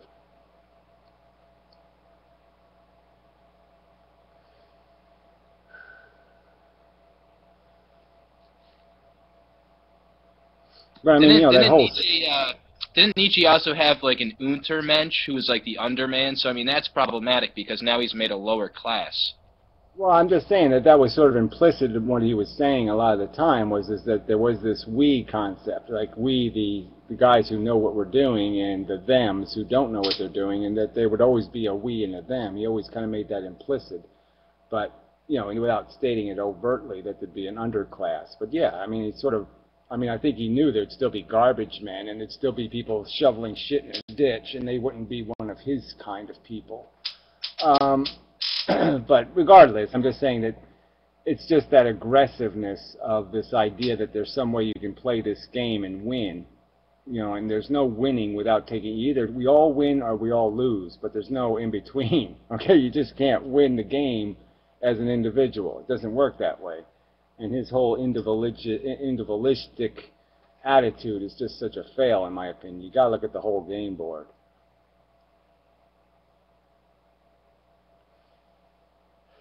But I'm just saying, this idea, I like self-help. I like this personal actualization thing. I mean, as much as I hate Tony Robbins and all those kind of people, this idea of getting people to think outside boxes and to try to maximize their effectiveness in the world is really a positive thing. I mean, I wish I could do a lot of it. I can't, I can't get out of my own way a lot of the time. So I think it's very helpful if people can, take some control of their psychology. But if they're just going to take control of it to be assholes, well, that's no fucking good.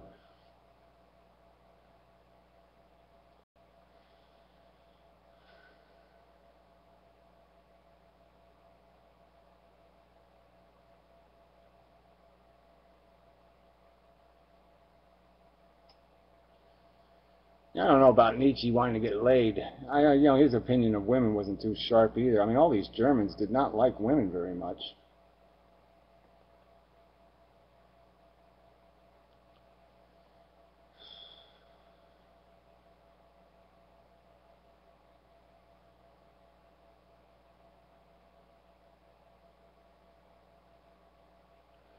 Yeah, well, he wasn't very popular. Obviously, his books didn't sell to the public. I mean, he was known in his own class as, as one of the we group, but I think his last book sold 60 copies or something.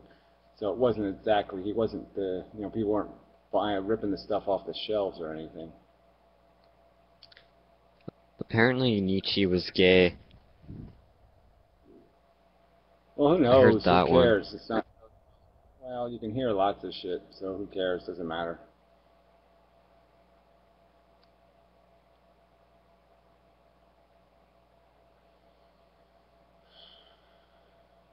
I heard somewhere that he believed he had Alexander the Great's blood or some egoist bullshit like that.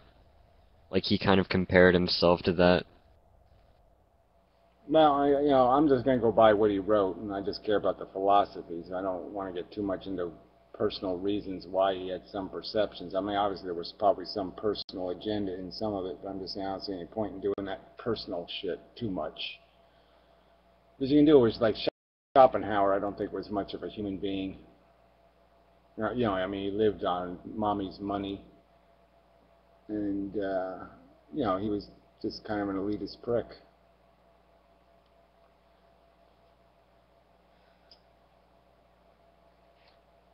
I mean, well, none of these philosophers were like people that had to go to work or anything. It's not like they, earned their life. They were all lived in privilege. They all had the fancy educations and all that shit. And anyone who didn't have that privilege was a dirty peasant in their eyes. It's partly true. Well, I'm just saying it is partly true. I mean, obviously, if you had to earn a living, you didn't have much time to, read a bunch of shit and get educated. And you couldn't just turn the TV on, So it was a little harder to compete when you didn't have the time to do the work. Yeah, I know, but I get this sort of perception that because they had that privilege, there was some innate superiority within themselves, like they were somehow. Everybody thinks they've earned it, okay? Everybody does that. I think I've earned who I am, right? But obviously I didn't do anything, right? I'm just a product of, I'm a byproduct. I'm not a product. But I obviously have a sense that somehow I've earned my life, or I had to, somehow it's mine, and it's really not. If I ever did anything good in my life, I didn't do it good for any good reason. I did it because I had no choice. Your brain told you. Exactly.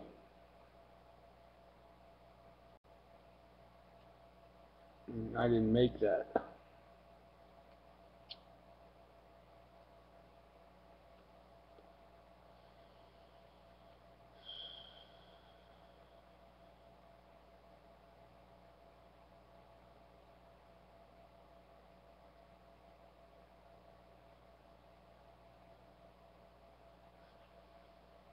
I don't even know how people use Internet Explorer anymore. So fucking buggy.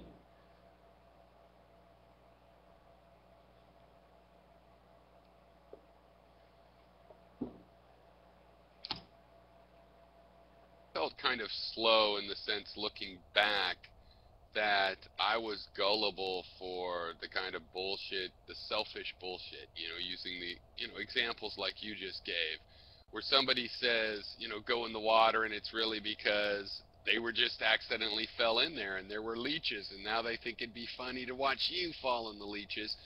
I was very slow and gullible to realize people thought that way, because that's never, I would be more like, oh, hey, that pond over there, we could go catch leeches. I would use my knowledge and be a little kid about it, but I didn't want somebody else to have that same misery, so I was pretty slow to realize people spend a lot of time tricking you into sharing their misery. Yeah, well, I have to concede that I was a lot slower to pick up on malicious behavior. I just figured that people were subject to huge exaggerations, and they were just full of shit. But I didn't get the malicious thing until I was like a teenager, where I finally figured out, oh, I really can't, even if somebody's my friend, I can't trust them because they'll throw me under the car to get that chick. Okay, if I can get them a date with a chick, they'll throw me under the fucking car. So I had to figure that. It took me a while. Even if it's subconscious maliciousness. Yeah, just a little shit where, when some friend of yours didn't come to your rescue or something, because it'd make him look bad or something, it just revealed that, oh, he's not really my friend. He just uses me when I'm useful, and then when I'm not useful, yeah, he lets me die in the ditch. Oh, I get it. So it took me a while to figure that out. I think there's a stage all over the place around middle school transitioning into high school where a lot of people find that they can shift their social group, and people you thought were one way have a chance to enter some social group, like just some popular kid, or for that matter some stoner, just somebody in a social group that they had a little unknown hankering for. And then boom, they disappear. It's like a guy that gets a girlfriend and you never hear from him again. It's a group of friends, and there's a lot of that, and there's a lot of kind of fucking people over on an emotional level, or just who you gonna hang out with, or even pranks. I saw a lot of people just play mean tricks on each other, because I was kind of out of that, because I had moved around from school to school, so I'd learned not to ever fit into a group because I went to 2 schools every year. And so I got to witness a lot of this when I finally started staying put, and how the group shift and how people fuck each other over, mostly emotionally, but also over girls and things that you could say, well, that actually was important. But whether anything comes of it or not, a lot of hurt feelings and people pushing each other's buttons and knowing each other's weak spots. But now I actually think people aren't as malicious as I, had discovered then. Now it's like, I think mostly, it's less than 50%. It's just that 10% maliciousness goes a long way. Yeah, I think it's more. I think they're more malicious than I thought they were, but that's just the way it works, I guess. More conniving and scheming than I even thought. But yeah, the worst part of it is, you live with this social reputation you get, so when you don't, I didn't move around too much, and so, you're stuck with a social reputation, and once you get stigmatized, you're stuck with that stigma. But I did a lot of group migration. I mean, I was basically a freak, so I was part of the drug culture and all that shit. But I migrated. I mean, I hung out with nerds a lot because they were kind of trustworthy. I mean, I liked nerds, just sucked. They were no fun. I mean, they weren't funny and they weren't useful in any way, but they were so needy that they were, you could be useful to nerds really easily because they were so socially outcast and such losers that you could do them a lot of good. So it sort of made you feel good because you could be useful to nerds and they would be appreciative. So that was kind of nice. But the majority of the nerds are thankful also. I mean, if you show them a kindness, they're thankful. Unlike most people and all children, who have no thankfulness when you're nice to them. They just Yeah, take that's what I'm advantage saying. of it, and they just use you as a doormat. Nerds are not, and dorks and these kinds of people are not that way. They're thankful. They're like, hey, he was nice. They remember, hey, he brought the chips.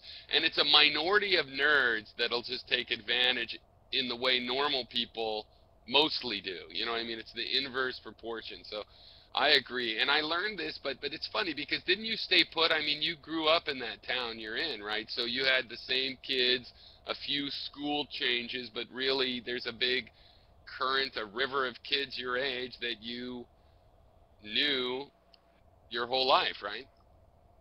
Well, I mean, I did from 6th grade on here, so yeah, so you know, I mean, that was the great part. 6th grade, that's right, because you were in New Orleans and other places. So 6th grade, what Yeah, is that? it was 12? it was actually 11? yeah, it was it was 12, well, 11 years old, yeah, 11, 71, yeah. So I was 11. But yeah, it was really a perfect time for a transition for me because I really had a dark period, you know, when I was 8, 9, 10 were really bad years for me. So it was really a good change. So it sort What of were your saved me. experiences moving? Because see, I was the new kid from like 1st to 8th grade. I was twice a year. The new kid at the beginning of the year and the new kid that comes in the middle, you know. And so what was your experience moving? Because I know a lot about what it's like. I mean, I learned that a lot of things from that. Well, I just liked the fact that you could start over. So that to me, the experience was is that Right, I wasn't, I didn't have the liability. Like when the other school, I was a kid who came from Louisiana, so I had an accent. I was a hillbilly, so I was stuck with all that reputation. And so when I got to start over, I didn't have an accent anymore. You know, I didn't have all those liabilities, and so people could take me for what I was now. But I was still a bit of a huckleberry, so I still ended up getting, you know, knocked into the silly, you know, I was kind of the class clown. That's where your country sensibilities come from, where you stop and look at the bugs. Yeah, well, yeah, so I mean, I just, you know, I still got labeled. Louisiana kid.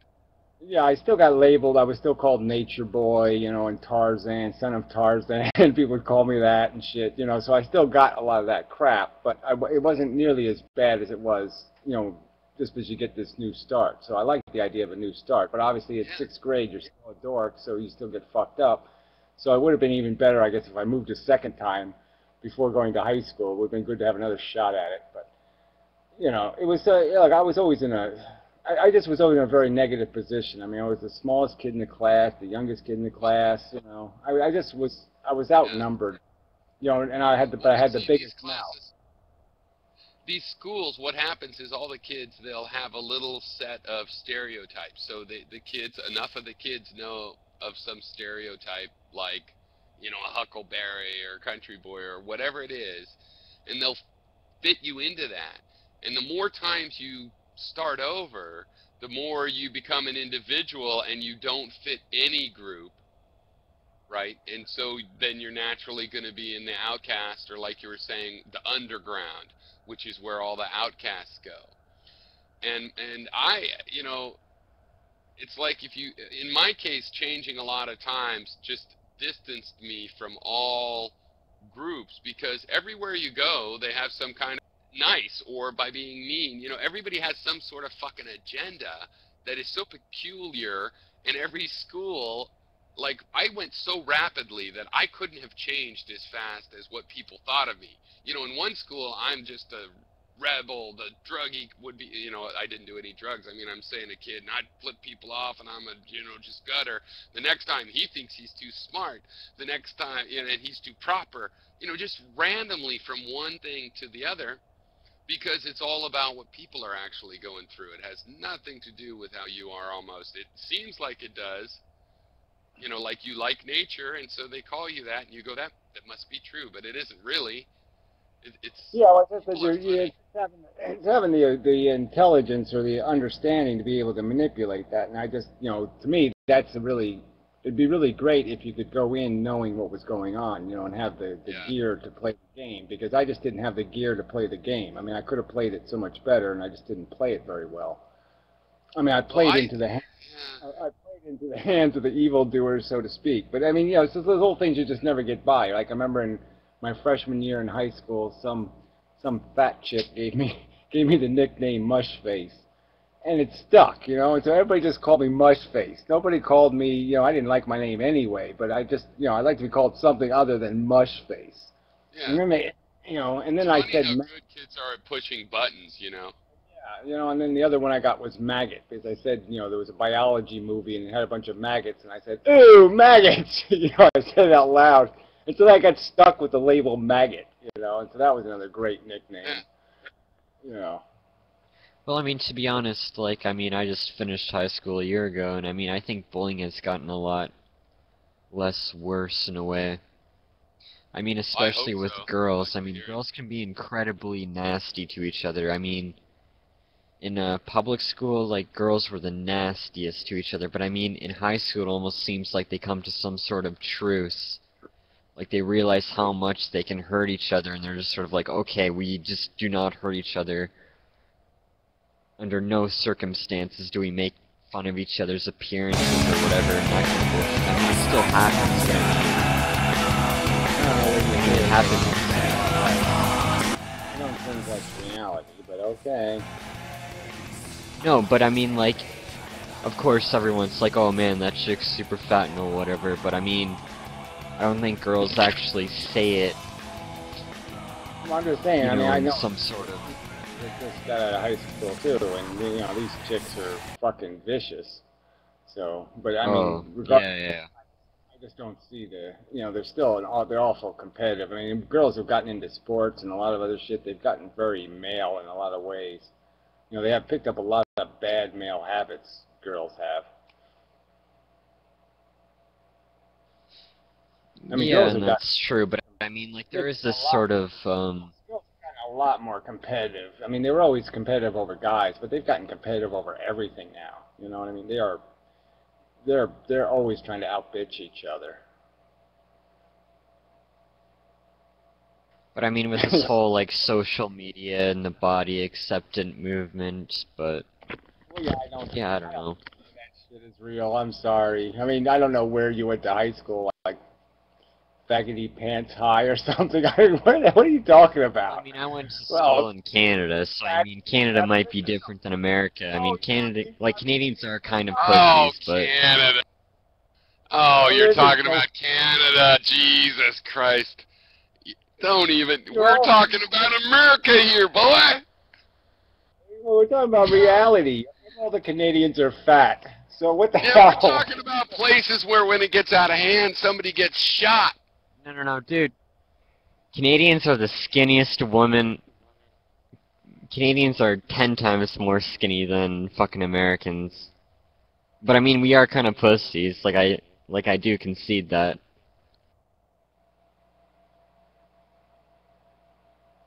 Don't Canadians have like just as many guns or even more guns than Americans per capita? And they don't even kill each other with them? Yeah, we have... How pussy we have is that? 30 million guns and a population of 35 million people. We Yeah, have 30 but how million many guns deaths? and a population How many of 35. deaths? Yeah, like almost Americans no divided by 1 or Chicago. 2, you know, like... How many black people? Why do you have the guns? Why even have the guns? You guys aren't even going to kill each other. It's like such a waste. No, they have to shoot Man, it's those bears. polar bears. But whatever. Yeah, right. I'm just saying Canada isn't real anyway. It's not a real place. There's no point in using Canada as an example of anything. But look, you gave it away right there, right? Just because I made the fat joke, and what did you do? You got all defensive, right? So you got all the, oh, we're 10 times thinner than you Americans. So yeah, so he's talking about how everybody's gotten all comfortable with the fatty chicks, and oh, no one picks on the fatties, and no one does this, no one, and he's showing his own paranoia about, oh, you dared to call us fat. So you're not even comfortable being called fat. Come on, you're using it as a complaint. Well, I mean, I'm not fat, but Your I mean, there is bigger girls in all countries, okay, Gary? Failed that you're full of fucking shit. Okay? Bureau officially debunked you. No, Gary did most of it. So. I just declared. Yeah, well, whatever. He's not. The word Canada really did most of the work. Yeah, Canada. Yes, it's nice. There's no bullying. Fine, we know. Stop rubbing it in. Shut up. Well, no. Take Like, your guns and shoot there is bullying, but I mean, like, there just seems to be this consensus among girls that's like, oh man, we can hurt Gary, each you should other start emotionally debunking just as theories much. as content for your channel.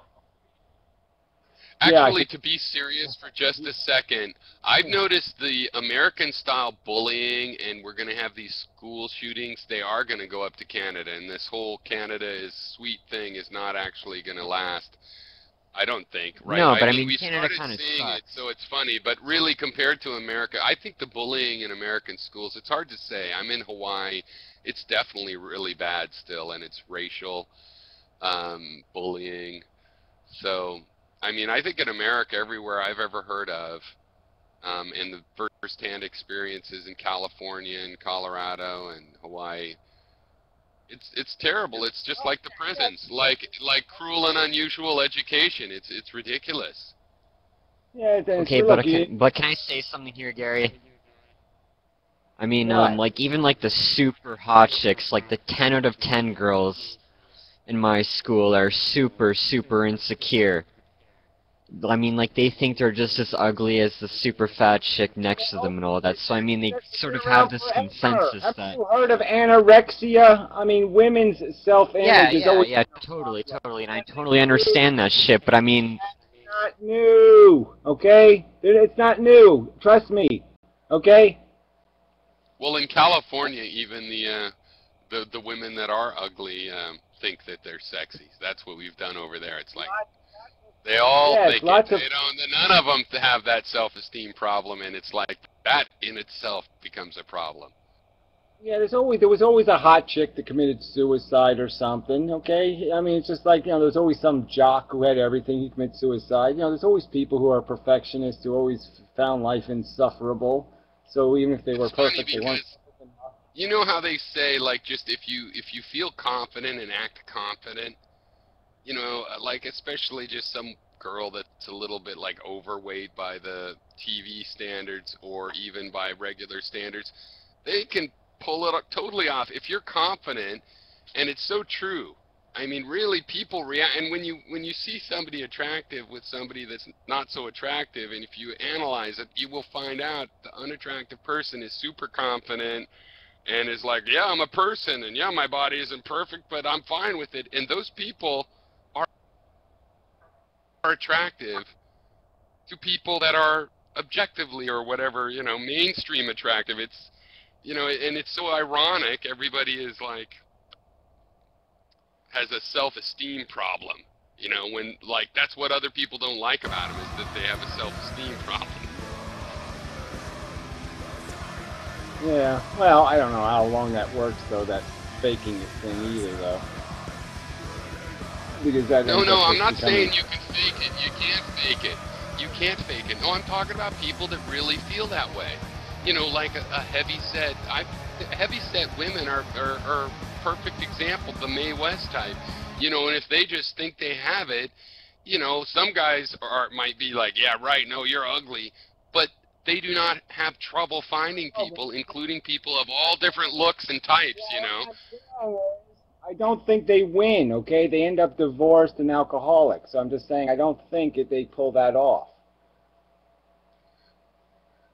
Interesting. I mean, I think they can. I think there are people that are honestly confident in themselves, and that is attractive. Honestly, I think they honestly end up drug addicts and a lot of and completely they have their lap dog and they feed it turkey all day.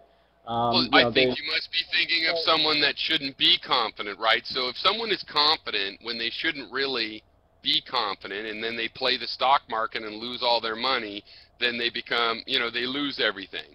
And that is definitely true with a lot of these confident people. So it depends on whether they are confident in things that are going to pay off.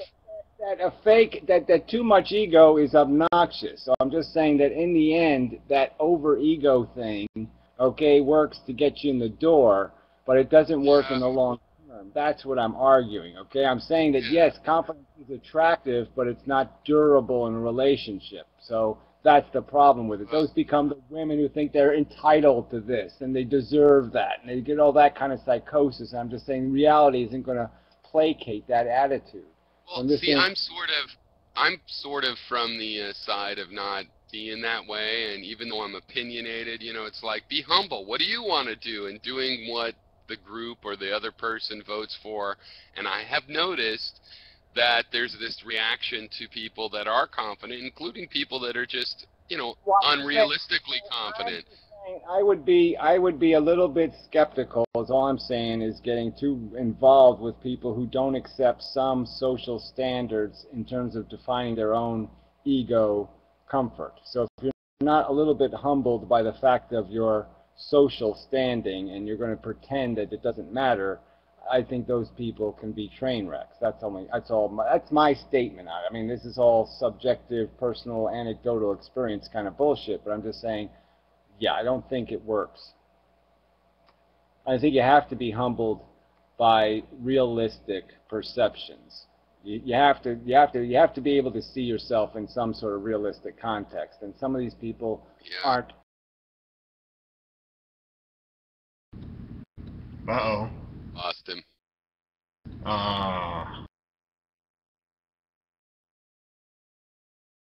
So, Piero, what do you think about determinism? I think Obama's speech on the NSA was a big load of bullshit. I've never seen such a series of lies, and he starts off likening what they do to the Sons of Liberty, which is just ironic because really he's the British, and he would be fucking sending the NSA to spy on the Sons of Liberty and arresting them before the Boston Tea Party could occur. So, is that what you asked? No. What? Oh, determinism. I think I can determine things better than most other people.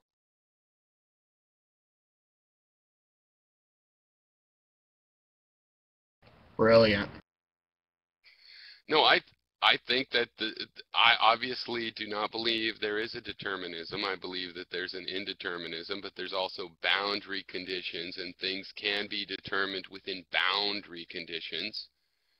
And that I'm a little tired of emphasizing the lack of determinism when the real problem is that people don't seem to think that, they seem to think that their opinion matters, and they're like, they don't say they believe in relativism, but they act like it. Like if they're batshit insane and you're saying that obviously you guys should compromise with an idea that is half batshit insane and half sane. And no, I mean, so I'm kind of actually into the determinability of things, even though nothing is, you know, there's no absolute determinism. Obviously, nobody really thinks that there is. Well, I mean, it all depends on the context. I mean, there's no determinism in the sense that we can never understand it, but I mean, in a theoretical sense, there is a determinism. But I mean, we will never be able to, You'll never be able to determine something. Yeah, exactly. You seem to have gotten what I was saying, is that even the people that believe in determinism, generally, if they're intelligent, they'll also say, they'll have to say, you know, that doesn't mean I could determine it, you know, like there's an infinite number of facts.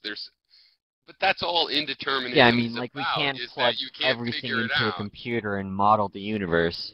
Right. I mean, like, we can't put all these equations into a computer and I can see 1,000,000 years in the future or whatever. Exactly. So that's all I meant. I mean, obviously there is theoretically an idea of it, and I think it's a useful idea because there's this idea of boundary conditions. You can figure out things. You know, just because facts aren't determinate doesn't mean that you can't, you know, put bounds on them. You know, that I was born within the 13 billion years that the universe has existed. Yeah, I wasn't born before the universe, and if you don't know when I was born, you can determine ahead of time, predetermine that it was sometime in the last, you know, between now and the last 14 billion years. and even less because of other things you know. So there is determinability in it's these boundary conditions. And my problem with a lot of the concepts is it's just the attitude. It's not that, you know, it's like there's this idea in philosophy that when you analyze something, you should cut it down into these abstract thoughts. You want to cut like a butcher at the joints, or, you know, at the right place where the cut is clean and you've actually separated something that is a whole into parts where it cleaves well. And I don't think that classical ideas about determinism are good. I think that that kind of determinism doesn't exist. And it's kind of like free will or unfree will. You know, both of those are bad ideas. The will isn't free or unfree. There's power and energy. There's physical transformations, and there's other ways to think about that stuff. Have you seen the video where Machio Kaku says that, like, quantum physics proves that there is free will or something? Yes, I've seen it, and I hate that guy now. He doesn't even, like, explain why. Like, he doesn't give an argument, but I'm just wondering, like, I've heard people say the same thing, so what do you think about that? Well, even if they think there's free will, don't they acknowledge that there's still all these, like, major influences, like external influences that you have no control over, they can still affect you? Right, on a psychological level, exactly, yeah. But they say that like, there's some things that you can't control, but they think, like, a heroin addict can, like, choose to not do heroin if they try hard enough.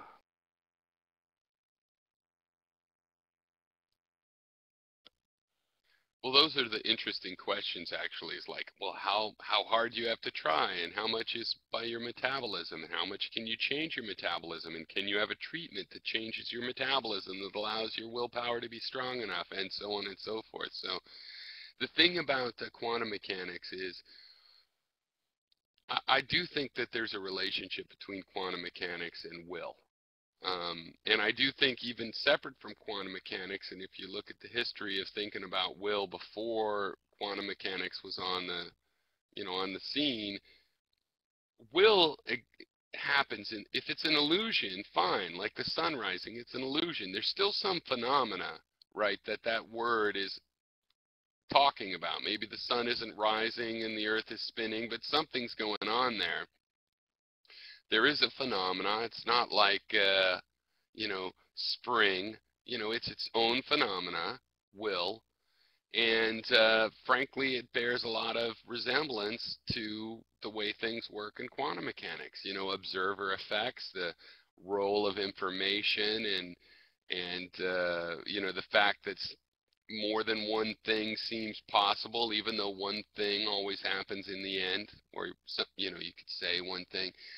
So it's not just like that quantum mechanics is strange and will is strange, so maybe they're related. But a lot of mystics use it that way. They don't understand quantum mechanics. But I do think that the brain is a quantum computer, and that there's a good chance we'll find out that quantum computers are at the basis of life, and that, yes, that's where the subjective experience comes from and our sense of will comes from. And if it's all an illusion, fine. I still think that there's a good chance that a big part of what we experience is because of quantum mechanics.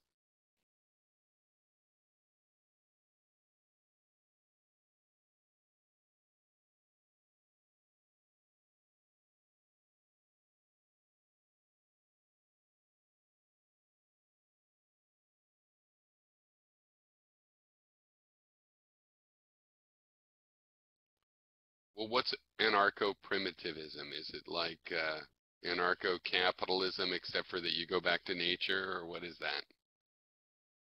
I think I might have heard of it, but I assume it's a communistic anarchism where you go back to agriculture society or something. Yeah, I'm not for that.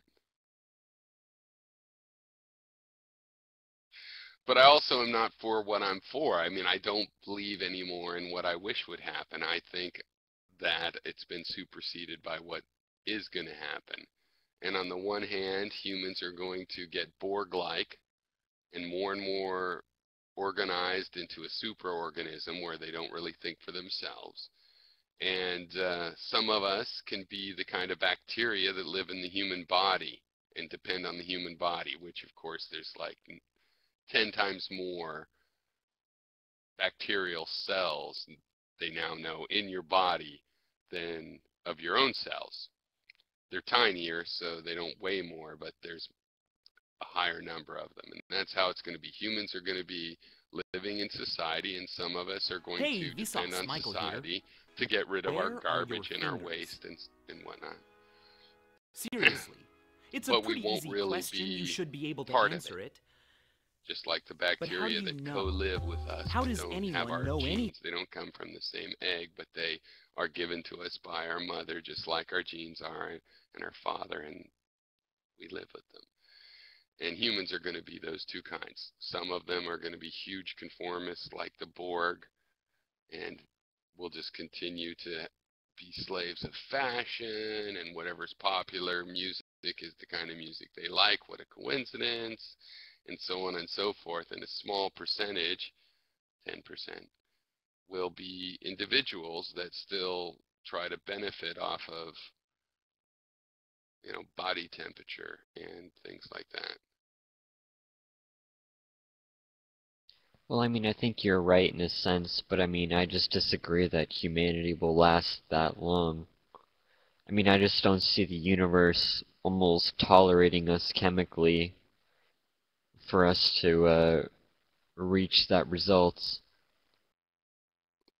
Well, okay, let's say that it takes millions of years to get to the level I was just talking about, because often I'm just thinking of the influence here and now and metaphorically. But let's take it literal, like H.G. Wells's Time Machine, and we actually, you know, we look different, you know, and the evolution. So that's at least, it's 6 million years between us and chimps. A chimp-like state. So that would be hundreds of millions of years before you change. So would we live that long? Yeah, I don't know. That's a toss-up. But part of my thinking on that is, like, what about the fallback? Let's say we nuke the fuck out of each other and we poison each other and we create killer robots that keep off of solar energy, keep killing humans till they break down. God, I just see humans surviving. You know, we survive in the snow. We survive in the everything. I just see. Yeah, I know, but we would just, you know, we've got down to what, a couple thousand people, they say. It would just become more bugs. Oh, I see. Well, I do think we're going to be like bugs, because what I'm saying is kind of we're going to become like ants, where ants act on the intelligence level of the hive. They're so. And yet I've watched a lot of ants. They're not as conformist as we might think. I mean, individual ants just go off and do crazy shit. You know, I mean, they don't stay in that ant line. But most of them do long enough for it to be like a hive mind. So I think, yeah, we will become like bugs. But we're going to be like human bugs, and with a hive that travels to other stars and shit, you know. And I don't really want to be part of that. I always want to be part of the individual. I'd rather be part of the bacteria, like, well, let me just make proteins for you guys. I'm good at that. And we'll cooperate and agree to disagree on the Borg-like conformity. You know what I mean? But I do think it's going to happen. I always wanted, humans to figure out, no, we're all going to become individuals.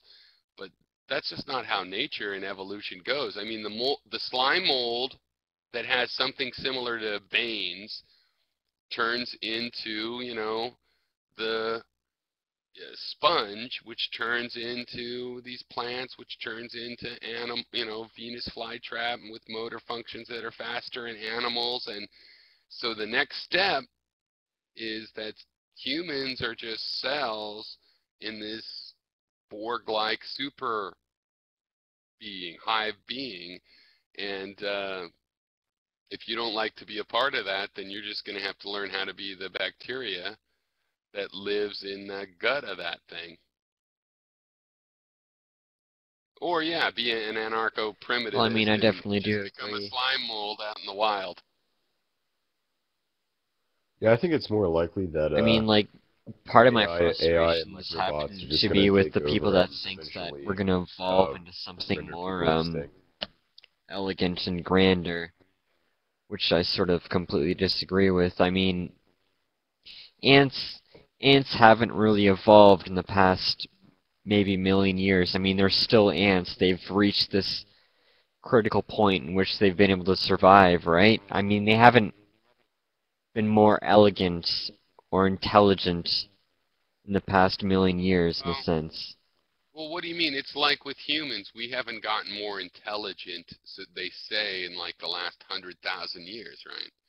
But we've developed language and steam engines, and, you know, we've changed a lot. And I think ants have done the same thing. Like when the ants that are tending aphids, which is now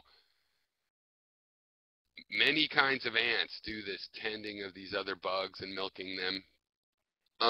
You know, that happens in the last hundreds of millions of years, and you know what I mean? They're just, even roaches are a perfect example. They haven't changed really at all, and I don't think their style of living has changed. But all that really means is they're putting the effort into the fine tuning. You know, they're tuning chemical, like antibodies and just subtle things that are just, they already have such a good solution, and I think that that's the way with ants. But let me add this, though, is that I think saying that we would become Borg-like and a super creature, it's meant as an insult, like the Borg. I mean, it's not supposed to be good. I'm a big, you know, I grew up in the late 20th century, and I'm all about the individual. James Dean, you know. So to me, I mean, I took that as bad news, that really, when I was in my 20s or 18s, I would have wanted to defeat this conformity, you know, people that want to conform. And I just don't think now, though, that that's realistic. I think the people that like to conform are going to, and they're going to continue to be in the majority. And the reason is because there's this force in evolution that creates superorganisms. And that's all we are, is a bacteria colony that's very sophisticated. So I just think it has to happen again. And the only good news would be that, you know, not everybody has to become that way. You can, like all multicellular forms are, eukaryotic life, and that's what protozoas are. You know, the bacteria aren't, but the protozoas and stuff, you know, I mean, that solution that allowed the communication, that allowed the superorganism, it did not remove the ability to be an individual. Single-celled life forms that have that ability also exist as single-celled life forms. So if that's what suits you, you'll be able to continue that. Whatever, you're full of shit, Piro. Yep, full of shit, full of shit, full of shit, full of shit. Well, I was just saying that we are bacteria with brains. I'm smart enough, and doggone it. Stop that. Anyway, Gary, you always, you abandon this idea that we're bacteria with brains. I mean, I carry on with that, and you just don't seem to. We're bacteria with brains, right? No? Yeah, but the whole point is we're bacteria with a scheming device, okay? The brain isn't being used to develop our ambitions or our desires. Our brains are being used to fulfill our ambitions and desires. But I was saying that. Well, I know, but the bacteria doesn't have any very good ambitions. Bacteria have stupid ambitions. No, what I was saying, though, is that society is a real thing, and it's going to become a hive because that's what bacteria do. They make slime mold, and they make mammals. Well, I know, but the colonization thing, that they end up being slaves, right? Our liver is a slave. Our liver isn't free. It's a bunch of slaves. waves. Well, I'm just saying, is that a good thing? No, it's not a good thing. No, I'm not. That's what I was just explaining. It's not as a good thing. For example, with the eukaryotic life, right? All plants, us, we're all eukaryotic. They have certain cellular, mechanisms. And the mitochondria is one of them. So protozoa are also that. Well, guess what? Our cells live that 7 years or whatever they're famous for, and it's a programmed death like fucking Logan's Run, whereas protozoa, as far as we know, they'll live millions of years. All they have to do is keep having sex every couple years, and they will keep living. So... wait a minute. No, that's bullshit, okay? There's no evidence that they have an unlimited lifespan. I've never heard of that. No, that's not true. Well, they've kept them for decades, and the point is you can dye them and identify these things. And if they have to keep having sex, and then they will keep cloning themselves, and they will stay alive.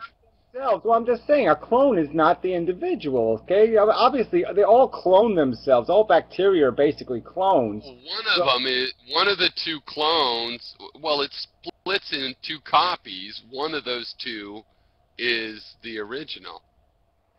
Well, I mean, yeah, you can say it's the original, but you still can't demonstrate for... I mean, obviously, our membranes, or lots of the hardware of our cells, is antique hardware. Yeah. Okay, you could trace it back. I don't want to oversell it. I'm just saying that if it doesn't, there's two kinds of sex. Like most bacteria, just splits in two, mitosis. But eukaryotic life, like we are, there's also in the protozoa sex, where they just hook up and they don't clone. They just share genetic material. It's obviously a precursor of what the sperm and egg are doing, right? And they just swap some.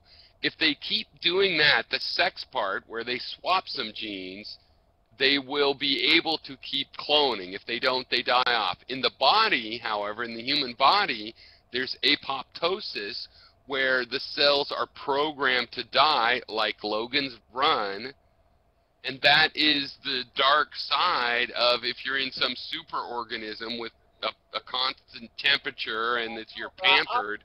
Obviously, there's no reason to believe that the cloning would be necessary for maintenance of your existence. So I'm just saying they die because they're also programmed to die. So I just don't believe that that's necessarily true. I think there are elements of their... They're not. Well, I'm just saying. You're saying they're not. I'm saying they probably are. But whatever. It doesn't really... Okay, but I don't want to disagree on... Maybe you're right. But what I'm saying is what they've seen is if they are able to have the sex version, then they keep going on. They don't shrivel up and die. Now, one of the activities they do is mitosis, where they split in two.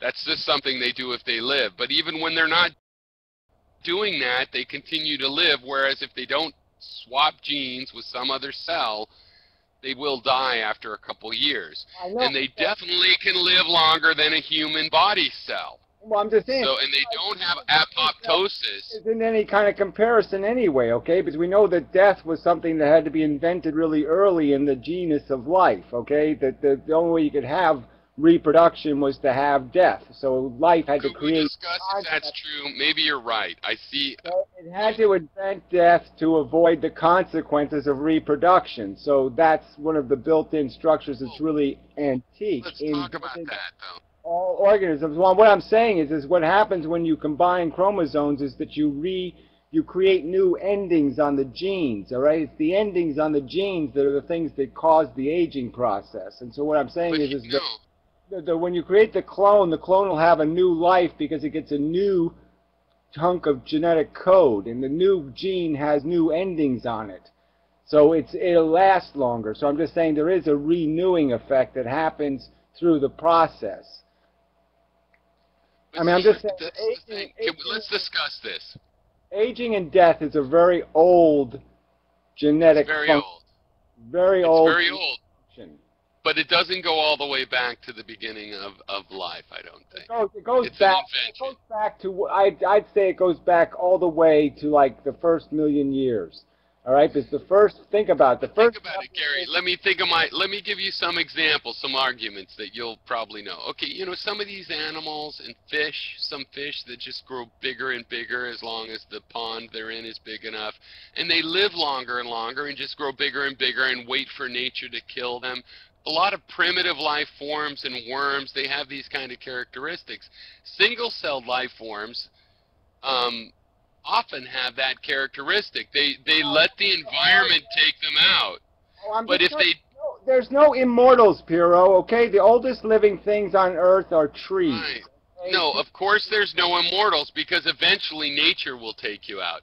But we're talking about programmed death, like why do you and I have similar lifespan? No, that's just not true. They won't... I'm not saying what's true. I want to discuss the ideas. Yeah, but the idea is that those things have re-evolved to a new environment. The point is that they originally evolved to be mortal because the mortality was built into the most earliest genetic function. You had to create death to create reproduction. Obviously, the first organisms constantly overpopulated the environment. They suffocated them, and they died in their own shit. Okay? Exactly.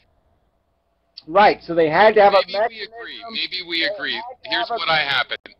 To grind up the old versions because they had to make room for the new versions. That's how evolution works. The only way you could have fast evolution is you have to have a lot of mutations, you have to produce a lot of offspring, and that means you have to kill the parents. Right, but you said the first million, and I think it's the last, you know, billion, because out of the 13 billion we had these single-celled life forms until eukaryotic life came along, and then we started to have multicellular ones, and that's the last half-billion, right, or something. No, but the algae had to have a mortality because they themselves had to moderate their own exponential. Let's not disagree. Let me just ask you questions. Okay, I don't want to disagree yet.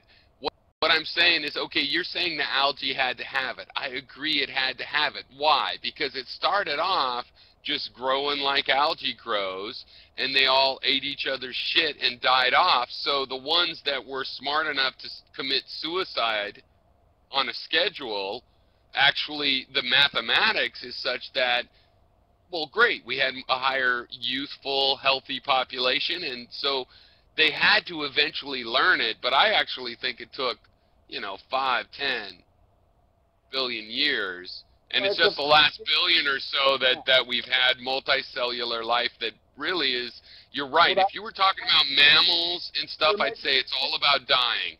No, it's all about dying in microbes, because the whole point of evolution, the whole way evolution works, okay, is to reward aggressive replication, aggressive mutation. You want Gary, you're talking about rewarding death. You're talking about evolution rewarding suicide. No, Piro, you're talking about evolution rewarding replication. The idea is to create a copy.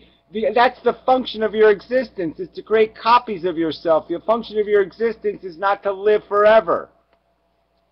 Wait. Okay, let me ask you this. So you're saying that it's not rewarding long life. Okay, you're saying that you want to die because since it's rewarding replication, dying gets you out of the way and makes the replication more successful, giving it more room to replicate. Your modified enhanced genetic code is the thing that's important. Enhanced genetic code is the only thing valued by evolution. Well, so enhancement... all we disagree on is how long it took to figure that out.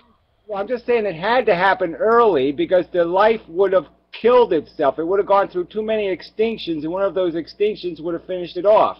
I think there's lots of circumstances. Yeah, I think it was one of the biggest hurdles that life had to get through was the initial phase where it changed the atmosphere. It replicated so aggressively that it created an atmosphere of shit. Okay, the first microbes created the oxygen in the atmosphere.